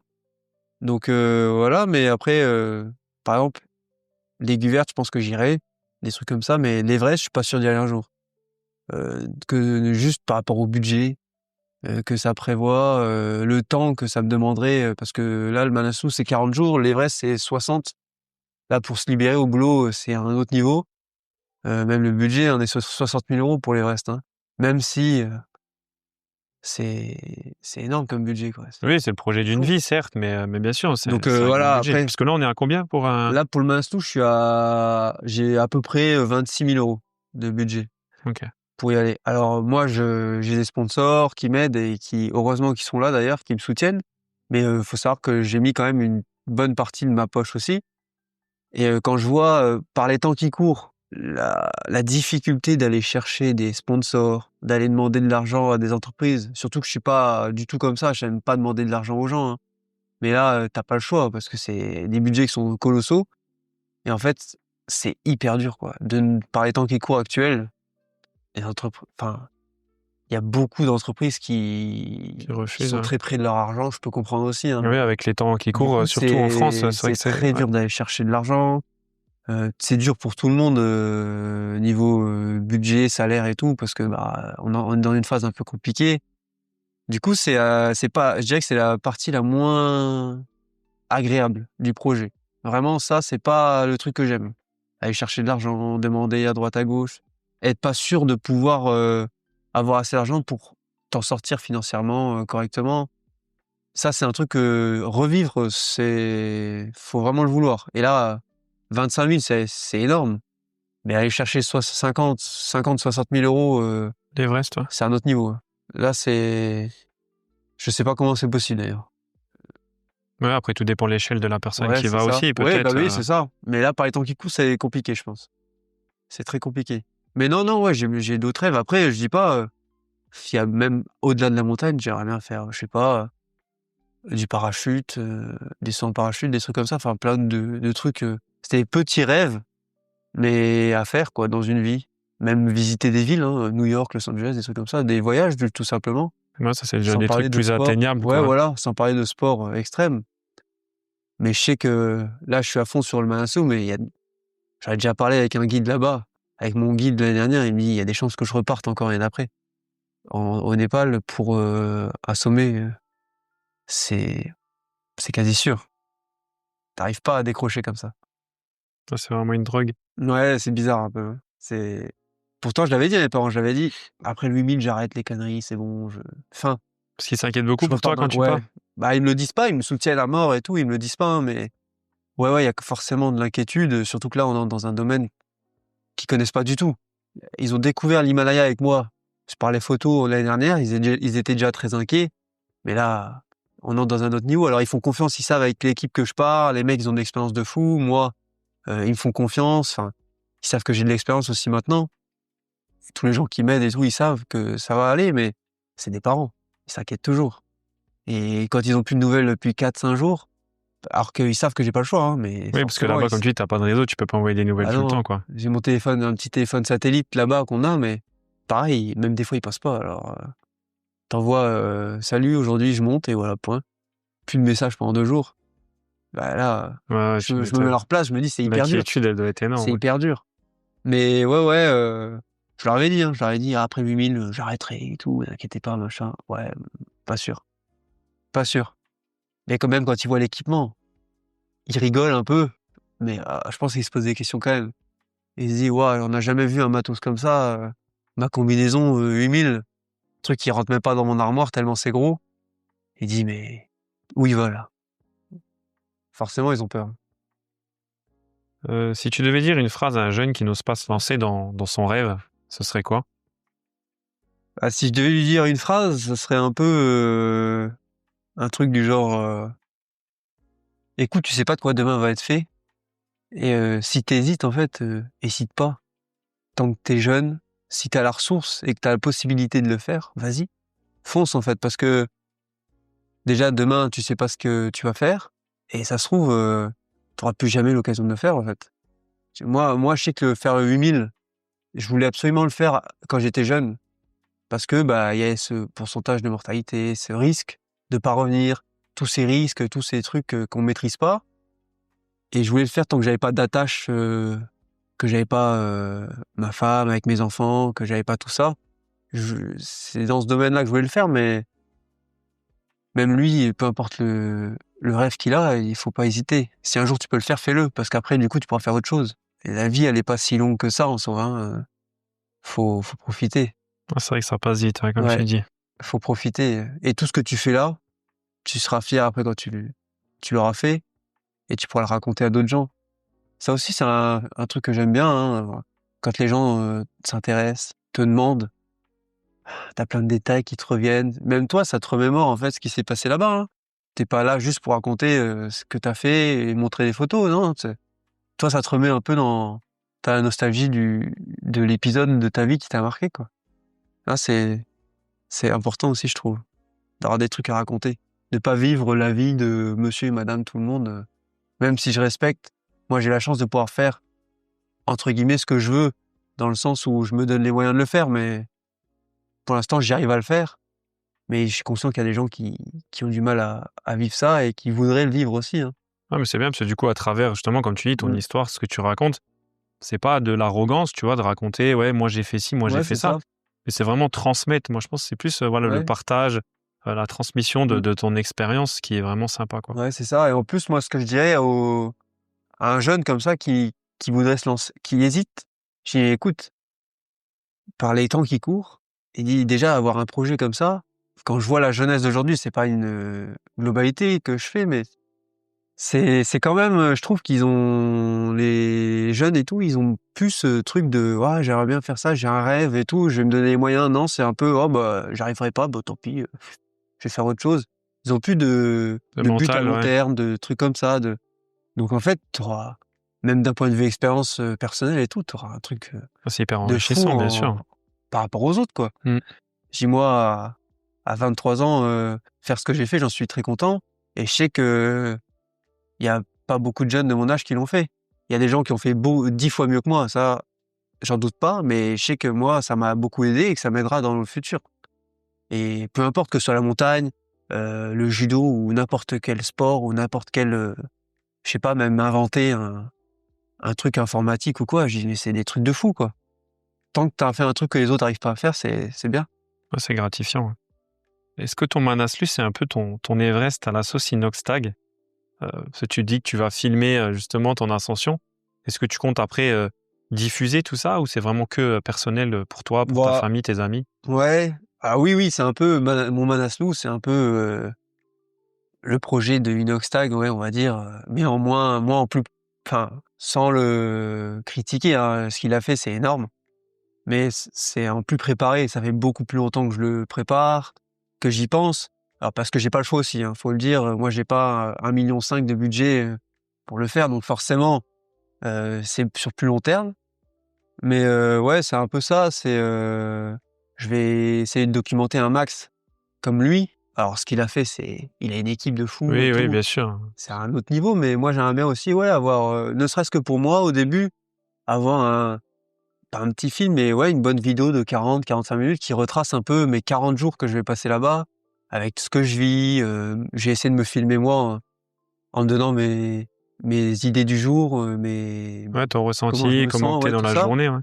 Et après, j'ai un pote, qui est pas mal en montage, qui va m'aider à gérer un peu ça parce que je suis nul. Je suis nul, Oh, c'est un vraiment une brêle. métier, hein, c'est un métier. J'ai C'est vraiment une brêle pas. sur ça. Donc quand c'est une vidéo de 5 minutes avec GoPro, j'arrive à le faire, mais sinon j'arriverai pas.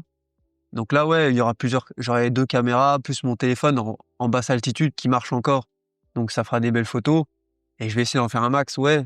Déjà ne serait-ce que pour moi, pour le montrer aux gens, qu'il y a autour de moi et ouais après, pourquoi pas le mettre sur, un truc sur YouTube ou quoi, mais pour les gens qui me connaissent, c'est pas forcément le but de le montrer à tout bout de champ parce que moi, de toute façon, je suis pas reconnu au niveau français, donc ça sert à rien d'essayer de le montrer à la France entière, mais Non, bien sûr, mais après, comme tu dis, sur la transmission, tu vas par ouais, c'est exemple le ça. balancer sur un YouTube ou une connerie comme Ouais, ça. bien sûr. Tu sais, quand les gens ils vont taper Ascension Manaslu, Et tu ils vois, tombent dessus, voilà, ils vont voilà. tomber dessus, ils vont voir un peu.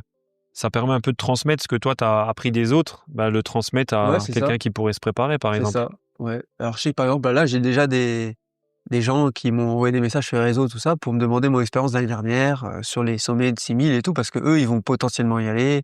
Plein de choses comme ça, mais ça, c'est super intéressant. Donc là, oui, forcément, avec un truc comme ça, bah, tu peux leur envoyer le film, mini-film ou des trucs comme ça, c'est sympa. Ouais, c'est clair. Ouais. Ça fait un bon souvenir hein, aussi, hein, tout simplement. Hein. Ah oui, oui, bah, rien que pour toi, pour Ouais, montrer ouais, à ta c'est ça. famille, voilà, parce que comme tu dis, tu vas leur envoyer juste des messages, mais Ouais, au moins là, ils pourront voir ce que tu as vécu, ouais, quoi. ouais, c'est ça. Ouais, ça, c'est important, je trouve, parce qu'au moins, ils mettent des images sur ce que je leur raconte, parce que des fois, c'est vrai que moi, comme tous les mecs qui sont spécialisés un peu dans un domaine ou qui vivent ça à fond, ils ont tendance à raconter des détails, mais qui servent à rien. Parce que la plupart des gens, ils n'y connaissent rien. Donc, moi, aller dire que j'ai monté une pente à 60 degrés, avec de piolets, de telle marque, machin, la corde à tel endroit et tout. Ma mère, elle va me regarder, elle va me dire: «Écoute, parle français parce que je comprends rien». Alors que si elle voit les images, elle peut s'imaginer un peu elle-même ce qu'elle veut. Ouais, ça sera beaucoup plus parlant. Ouais, c'est ça. Et je trouve ce qui est bien avec les images, c'est que les gens, ils peuvent imaginer des trucs, genre, dire: «Bah, voilà, il a pensé, ça se trouve, il pensait à ça à ce moment-là» ou même eux se voir là-dedans. Enfin, je sais pas. Ils peuvent imaginer tout ce qu'ils veulent. Tu pas là pour leur dire. Ouais, bien sûr.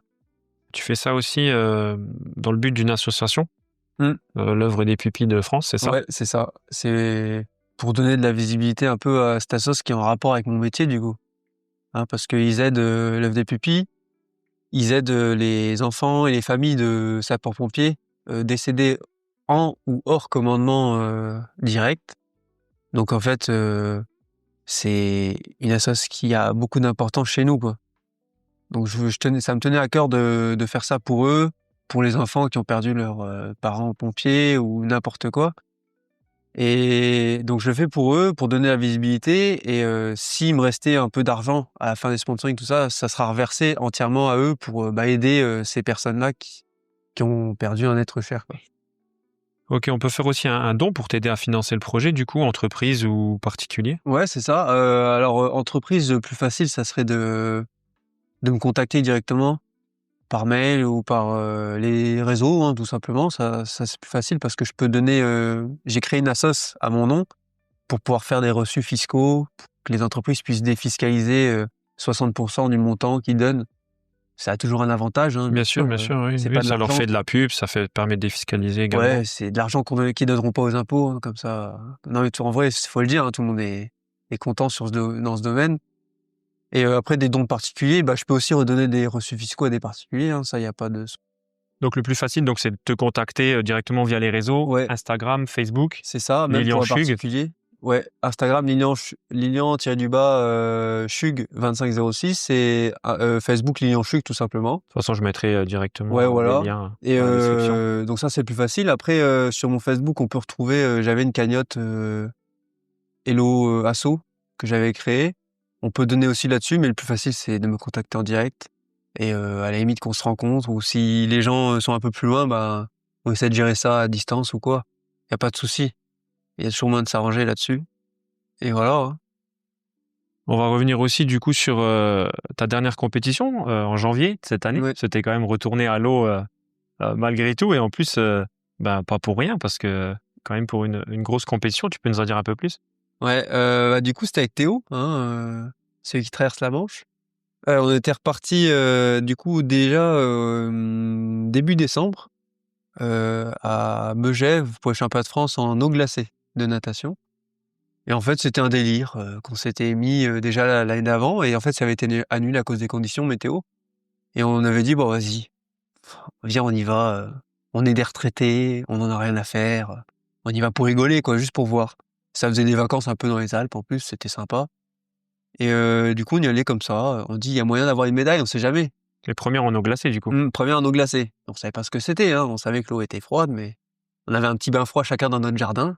On s'entraînait là-bas et voilà et du coup, on arrive à Megève, hop, on fait notre course, machin. Bah, finalement, moi, je finis, champion de France du 50 nage libre. Lui, champion de France, du 204 nage. Enfin, on a des titres tous les 2. On fait tous les 2 50 brasses, on finit 1er, 2e, moi 2e, lui 1er. Enfin, ça se passe vraiment bien, quoi. On avait bien rigolé, c'était agréable. Bon, l'eau était un peu froide, hein. Elle était à 4 degrés, je crois. Un peu, juste un peu. Donc bon, c'était sympa. En plus, la neige autour et tout, ça faisait un cadre super sympa. Et on savait qu'il y avait les championnats du monde qui arrivaient.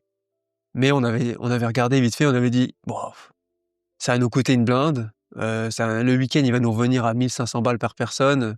Franchement, avec son projet et le mien d'un autre côté, Ouais, ouais. dit: «On n'a pas d'argent à mettre là-dedans». Ça aurait pu être sympa pour rigoler, mais franchement, pas cette année, quoi. Et le temps passe, on revient à Metz, on fait 1 ou 2 entraînements et là, il y a notre entraîneur qui vient nous voir et il dit: «Bon, bah, les gars, j'ai reçu un coup de fil du mec qui gère, la fédé internationale d'eau froide et il veut que vous soyez là au championnat du monde». Par rapport à vos classements, du coup, je Ouais, suppose, ouais. ouais, ouais. Et du coup, on lui dit: «Ouais, ouais, OK, mais il paye, hein». Parce que il paye. Nous, on y va gratos parce que moi, j'ai pas d'argent à mettre là-dedans, Théo pareil. Oui, il finance un Hors de logement, question. il Bah, finance tout, c'est pas quoi. l'année, quoi. J'ai 25 000 € à sortir, Théo, il en a 12 000 13 000 à sortir là. C'est pas maintenant, quoi. Il dit: «Ouais, je vais me débrouiller». Dans la journée, il nous rappelle, il dit: «Écoutez, j'ai réussi à me débrouiller entre la ville, le département, tout machin et on a des sponsors, machin, qui nous suivent. Vous y allez gratos. Vous partez en avion, tel jour, vous revenez, machin». Bon, bah, OK. Pas C'est de souci, super on y coach, va. ça. Ouais, c'était cool, on était contents, mais on dit: «Bon, bah». D'un côté, on était contents et d'un autre côté, on était un peu deg parce qu'on dit: «Ah, va falloir se rentraîner dans l'eau froide». Pas envie, quoi. Ouais, parce que ça a pas du tout été agréable, je Ouais, pense, la c'est pas première très fois. moi, j'aime pas trop. Théo, il commence à s'habituer pour la Manche, Ouais, bien sûr, forcément. avec ses entraînements, oui. Mais moi, l'eau froide comme ça, c'est pas mon faut savoir que j'ai froid à l'eau terre, hein. À la piscine d'eau terre à Metz, quand je rentre dans l'eau à 27, avec l'air à 30 degrés, j'ai froid, hein. Ouais, ouais. Ah ouais, non, c'est pas voilà, donc même en terre, quand on lui a dit ça, il m'a regardé, il m'a dit: «Mais tu un frileux, il dit: «Tu froid». Il dit: «Tu vas jamais y aller» et en fait, j'ai réussi à rentrer dans l'eau, hein. Ça, c'était exceptionnel déjà. Même ma mère qui était venue avec, elle était ébahie. Elle dit: «C'est pas possible». Et du coup, on arrive là-bas, on fait et en fait, donc ça pour Théo, ça se passe très, très bien. Et il était en forme et tout et moi, j'étais un peu moins en forme parce que j'avais chopé une bonne grippe bien sévère et j'étais sortais d'une petite maladie, mais au final, je m'en sors pas trop mal aussi parce que je finis 3e aux 50 et du coup, bah, très content du résultat, même s'il y a eu une grippe et ouais, franchement, on s'est bien débrouillé et on était content des résultats qu'on a eu là-bas, quoi, pour une première, pour une deuxième du coup en eau froide. Ah, ça vous refait un beau souvenir, quoi. Ah ouais, ouais. Surtout que Théo, C'est avec son mmh. son En plus record du monde, ouais et tous les 2 en plus, on a fait plein de trucs, on a visité un peu la ville, des petites péripéties de voyage entre potes, qui se passent entre la voiture de location qui nous upgrade un peu, pour passer sur une voiture de fou à 400 chevaux, impeccable. au lieu d'une Fiat, des trucs comme ça, mais on a bien rigolé, c'était drôle, quoi. Ça fait des super souvenirs. Ah bah, c'est cool. Ouais, non, du coup, un passage comme ça, sympa. Championnat du monde, en plus, ça fait toujours bien à marquer Ah bah, tu dans m'étonnes. le CV. Et du coup, bah, c'est grâce à ça aussi qu'on a débloqué un peu quelques sponsors pour nos projets perso. C'est que Oui, ça vous grâce a à ramené de la ça, bah oui, visibilité, du coup, ouais, bien forcément, sûr. ça parle un peu et voilà, hein. Ouais, donc du coup, ça a vraiment été bénéfique d'y aller, quoi. Ouais, c'est comme ça qu'on a eu que le département de la Moselle nous a aidés et tout ça, hein. C'est grâce à ça, hein. Ouais, c'est cool, ouais, c'est vrai qu'on n'y pense pas, mais du Mmh. fait, Ouais. d'être médiatisé comme ça, après derrière sur un gros projet, ça peut te Ouais, c'est ramener, ça, c'est ça, c'est ça. Et du coup, on nous a demandé, bah, j'y retournerai l'année prochaine, pas au championnat du monde, mais au championnat de France et tout. On a dit: «Écoutez, là, on va stopper un peu. Moi, j'y retourne pas, c'est sûr. Théo, je sais pas, mais je pense pas non plus.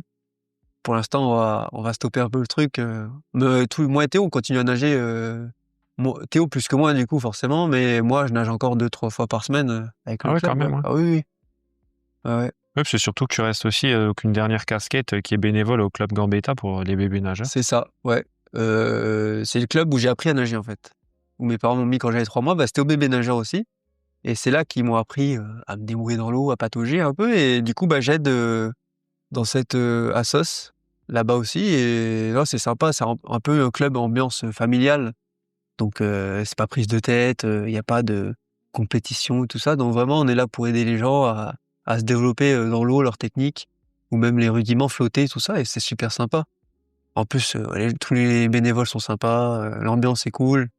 Enfin, c'est vraiment un bon petit club, quoi. Ouais, c'est sympa de donner de ton temps, hein. Ouais et le projet, je fais ça aussi pour, une autre asso, Marie Mathias de Metz.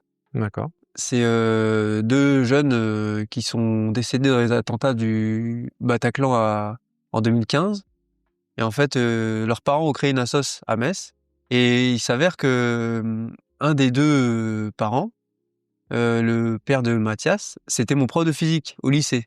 Ok. Du coup, je connaissais l'histoire et en fait, je savais pas vraiment qu'il y avait une assoce et tout ça. Et en ayant entendu parler de l'assoce, tout ça, ils m'aident aussi dans le projet. Je fais ça pour leur rendre hommage aussi un peu. Et le but, c'est de monter un petit drapeau avec le logo de l'asso, leurs 2 photos, en hommage un peu à ces 2 personnes-là qui sont décédées et pour faire rayonner un peu leur image sur un des sommets les plus hauts du monde, quoi. Ouais, c'est un Enfin, super geste. une belle image. Mm. On trouvait avec leurs parents, en tout cas, que ça faisait une belle image et du coup, je fais ça aussi pour eux. Ouais, c'est super, c'est cool. Écoute, on a fait un peu le tour. On va passer sur les petites questions de fin. Ouais. Si tu devais donner un seul conseil bien-être qui va vraiment au-delà du sport, ce serait quoi? Si un conseil bien-être, ça serait d'un point de vue mental, de dire aux gens de faire ce qu'ils veulent faire, d'essayer de réaliser leurs rêves. Bah, comme je le fais moi, en fait, je trouve ça te donne un peu un sentiment de bien-être dans ta vie de tous les jours après parce que tu sais où tu vas, tu sais ce que tu veux faire et se donner les moyens de faire un projet un peu aussi gros, pas forcément la montagne, mais n'importe quel projet. Ça t'aide dans la vie de tous les jours après en disant: «Bah, j'ai réussi à faire ça, pourquoi j'arriverais pas à faire un truc un peu plus simple, mais qui paraît inaccessible, quoi?» Et d'un point de vue physique, ça serait de continuer à s'entretenir, physiquement ou d'essayer de faire un maximum en mangeant bien, trucs comme ça. Parce que même si on le ressent pas tout de suite, ça permet quand même d'être à l'aise dans sa vie de tous les jours, que ce soit dans son métier, dans des sorties entre potes, dans des sorties en famille, machin. De pas être limité par, sa condition physique ou des trucs comme ça. C'est tout bête, mais moi je pense que c'est important pour, la longévité aussi du bien-être, quoi. C'est peut-être tout bête, mais je rebondis là-dessus. C'est vrai que euh, des fois, quand tu fais des sorties en famille, tu peux avoir, ou même entre amis, tu peux toujours avoir une personne qui est par exemple un peu en surpoids et autres et qui veut pas participer à une activité parce que soit elle se sent pas capable ou soit parce qu'elle n'est pas capable, dû comme tu dis à sa condition physique. Ouais. Et c'est vrai que c'est dommage parce que ça te limite. Tu dis tiens, je vais pas partager ça avec ma famille, tiens, je vais pas partager ça avec mes amis. Autant pour la personne qui n'est pas en condition que pour l'autre qui dit ben merde, ça me fait chier parce que ben je peux pas profiter avec cette personne parce que moi j'ai envie de faire cette activité parce que j'aime, mais du coup ben je peux pas vraiment être accompagné de tout le monde, Ouais, quoi. c'est ça, bah, ouais, je suis complètement d'accord, hein. Et en fait, je dirais à ces gens-là, bah, déjà, d'où le fait d'essayer de continuer à garder un peu, leur condition physique ou d'essayer de gérer un peu ça. Mais au-delà de ça, je dirais, si pour les gens qui en sont arrivés à là, malheureusement, et ben, c'est pas grave. Et si c'est vos amis, si c'est votre famille, tout ça, bah, faut pas s'empêcher d'aller faire une activité avec eux. Si c'est moi, je sais que si c'est ma famille, que ça venait à m'arriver ou un problème physique ou quoi, n'importe quoi, ça peut arriver à tout le monde. Il dit: «Ben, allez-y». Il dit: «Vous faut pas s'empêcher d'aller, faire une sortie avec votre famille, même si on n'arrive pas à faire ce qui était prévu. Bah, c'est votre famille, c'est vos potes. Franchement, si c'est des bons potes et tout ça, ils vont pas, venir, vous critiquer ou vous engueuler parce qu'on n'a pas réussi à faire ce qui était prévu. Le but, c'est de passer un bon moment. Totalement, oui. Si au lieu de passer un bon moment sur 25 kilomètres de marche dans la montagne, on fait un bon moment sur 5, et bah, ça sera sur 5. Et après on ira boire une bonne bière tous ensemble et voilà, quoi. Ouais, bien sûr, c'est de profiter ensemble, Ouais, c'est totalement. ça. Ouais, il faut pas se limiter. Mmh. Autant d'un côté, ne pas en vouloir à la personne et l'autre personne ne doit pas justement se dire, bah, je suis pas capable, je vais freiner les C'est autres. ça. Comme tu dis, vraiment partager, mais c'est sûr que dans l'idéal, comme tu dis, être en bonne santé, pas que pour le côté là, mais ni pour le côté physique, mais vraiment pour le côté vraiment bonne santé, c'est important, je trouve. Ouais. Ouais, bien sûr et après même, du coup, le mental, il découle tout seul derrière, hein, je trouve. Ah oui, oui, Si totalement. si physiquement on se sent bien et qu'on arrive à faire, ce qu'on veut faire et ben, après derrière le mental va mieux, hein. Ah oui, dès que tu te sens capable, le mental, il suit Ouais, tout de suite derrière. c'est ça, hein. Est-ce que tu as une citation ou une phrase motivante qui t'inspire? Une phrase motivante. Bah, j'aime bien la phrase, alors je retourne dans le domaine de la montagne, mais j'aime bien la phrase de: «Un alpiniste ne monte pas au sommet pour être vu, mais il monte au sommet pour voir le monde». Ça, j'aime bien parce que ça montre bien ce truc de on monte pas en haut pour faire du buzz ou pour, montrer absolument, que nous on est montés ou les paysages qu'on a vus. Non, c'est plus pour arriver en haut et dire: «Bah, voilà, je suis en haut, heu, voilà ce qu'il y a en dessous de moi» et en fait, on voit pas que le bas de la vallée ou les gens qui sont pas encore en haut. On voit surtout, ben, comme je disais tout à l'heure, tout le trajet qu'on a fait pour arriver en haut, c'est un peu notre vie qu'on voit en bas, quoi. On est un peu au-dessus de ça. Donc moi, ça me parle beaucoup ce truc-là. Ouais, c'est une belle phrase, hein. Que donnerais-tu comme conseil au toi d'il y a 10 ans? Au moins d'il y a 10 ans. Waouh! En conseil, ça serait, lâche pas ce que tu as prévu de faire. La preuve, 10 ans plus tard, ça se passe bien pour l'instant et je lui dirais, de pas de pas avoir peur du regard des autres, de faire ce qui te plaît, même si, des fois c'est un truc débile. Et franchement, fais-le. Il dit: «Tu en voudras pas, les gens s'en foutent de toute façon, ou au pire ça fera rigoler et voilà, c'est tout. S'il n'est pas honte, n'est pas machin et voilà, fais ce que tu as envie». Où te vois-tu dans 10 ans? Alors là, j'en sais strictement rien. Dans 10 ans, pouah, je me vois, pour l'instant, je me vois de toute façon toujours pompier, heu, toujours dans les coins de Metz, je pense. Mais, je me vois, dans ma petite maison, tranquille. Peut-être à faire de la montagne encore, enfin j'espère de la montagne sûrement, mais, des expéditions aussi gros, je suis pas sûr, mais à voir, de toute façon, je peux pas le prévoir ça. Et ouais, en bonne condition physique, heu, au max de ce que je peux faire et voilà.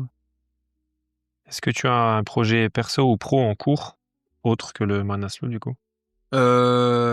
Actuellement, non, du coup, parce que le Manaslu, c'est quand même un projet qui est énorme, d'un point de vue préparation et tout, donc j'ai pas le temps de prévoir autre chose. Mais d'un point de vue professionnel, vu que j'arrive à séparer un peu les 2, je fais ma vie professionnelle, normale en fait. Je continue, d'apprendre, de découvrir d'autres choses, de me préparer doucement pour potentiellement, d'autres grades ou des trucs comme ça, d'autres responsabilités. Et d'un point de vue, perso, continuer à m'entretenir, à préparer le Manaslu et j'avoue que tout est basé là-dessus en ce moment quand même. Ah bah, tu Tout m'étonnes est comme tu basé, dis, surtout que là on c'est un approche grand quand projet, même, ouais. rapidement et beaucoup de choses qui tournent autour de ça. Mais bon, des fois j'ai des petites pensées pour ce qui peut se passer après, bah, comme je disais tout à l'heure, d'autres montagnes potentiellement ou des trucs comme ça, mais ça, on verra. Je te laisse après, quand tu Ouais, ouais, reviendras, je laisse quand y tu penser. mangeras ton McDo à la C'est fin. ça, c'est ça, ouais. Et dernière question, est-ce que tu as une recommandation de personne pour un futur podcast? Amy Préter potentiellement, c'est une nageuse de haut niveau, qui a des bons résultats, à Metz là. D'accord. Elle, je pense que ça peut peut-être être intéressant, parce qu'elle a pas forcément le même parcours que moi, on a tous des parcours différents.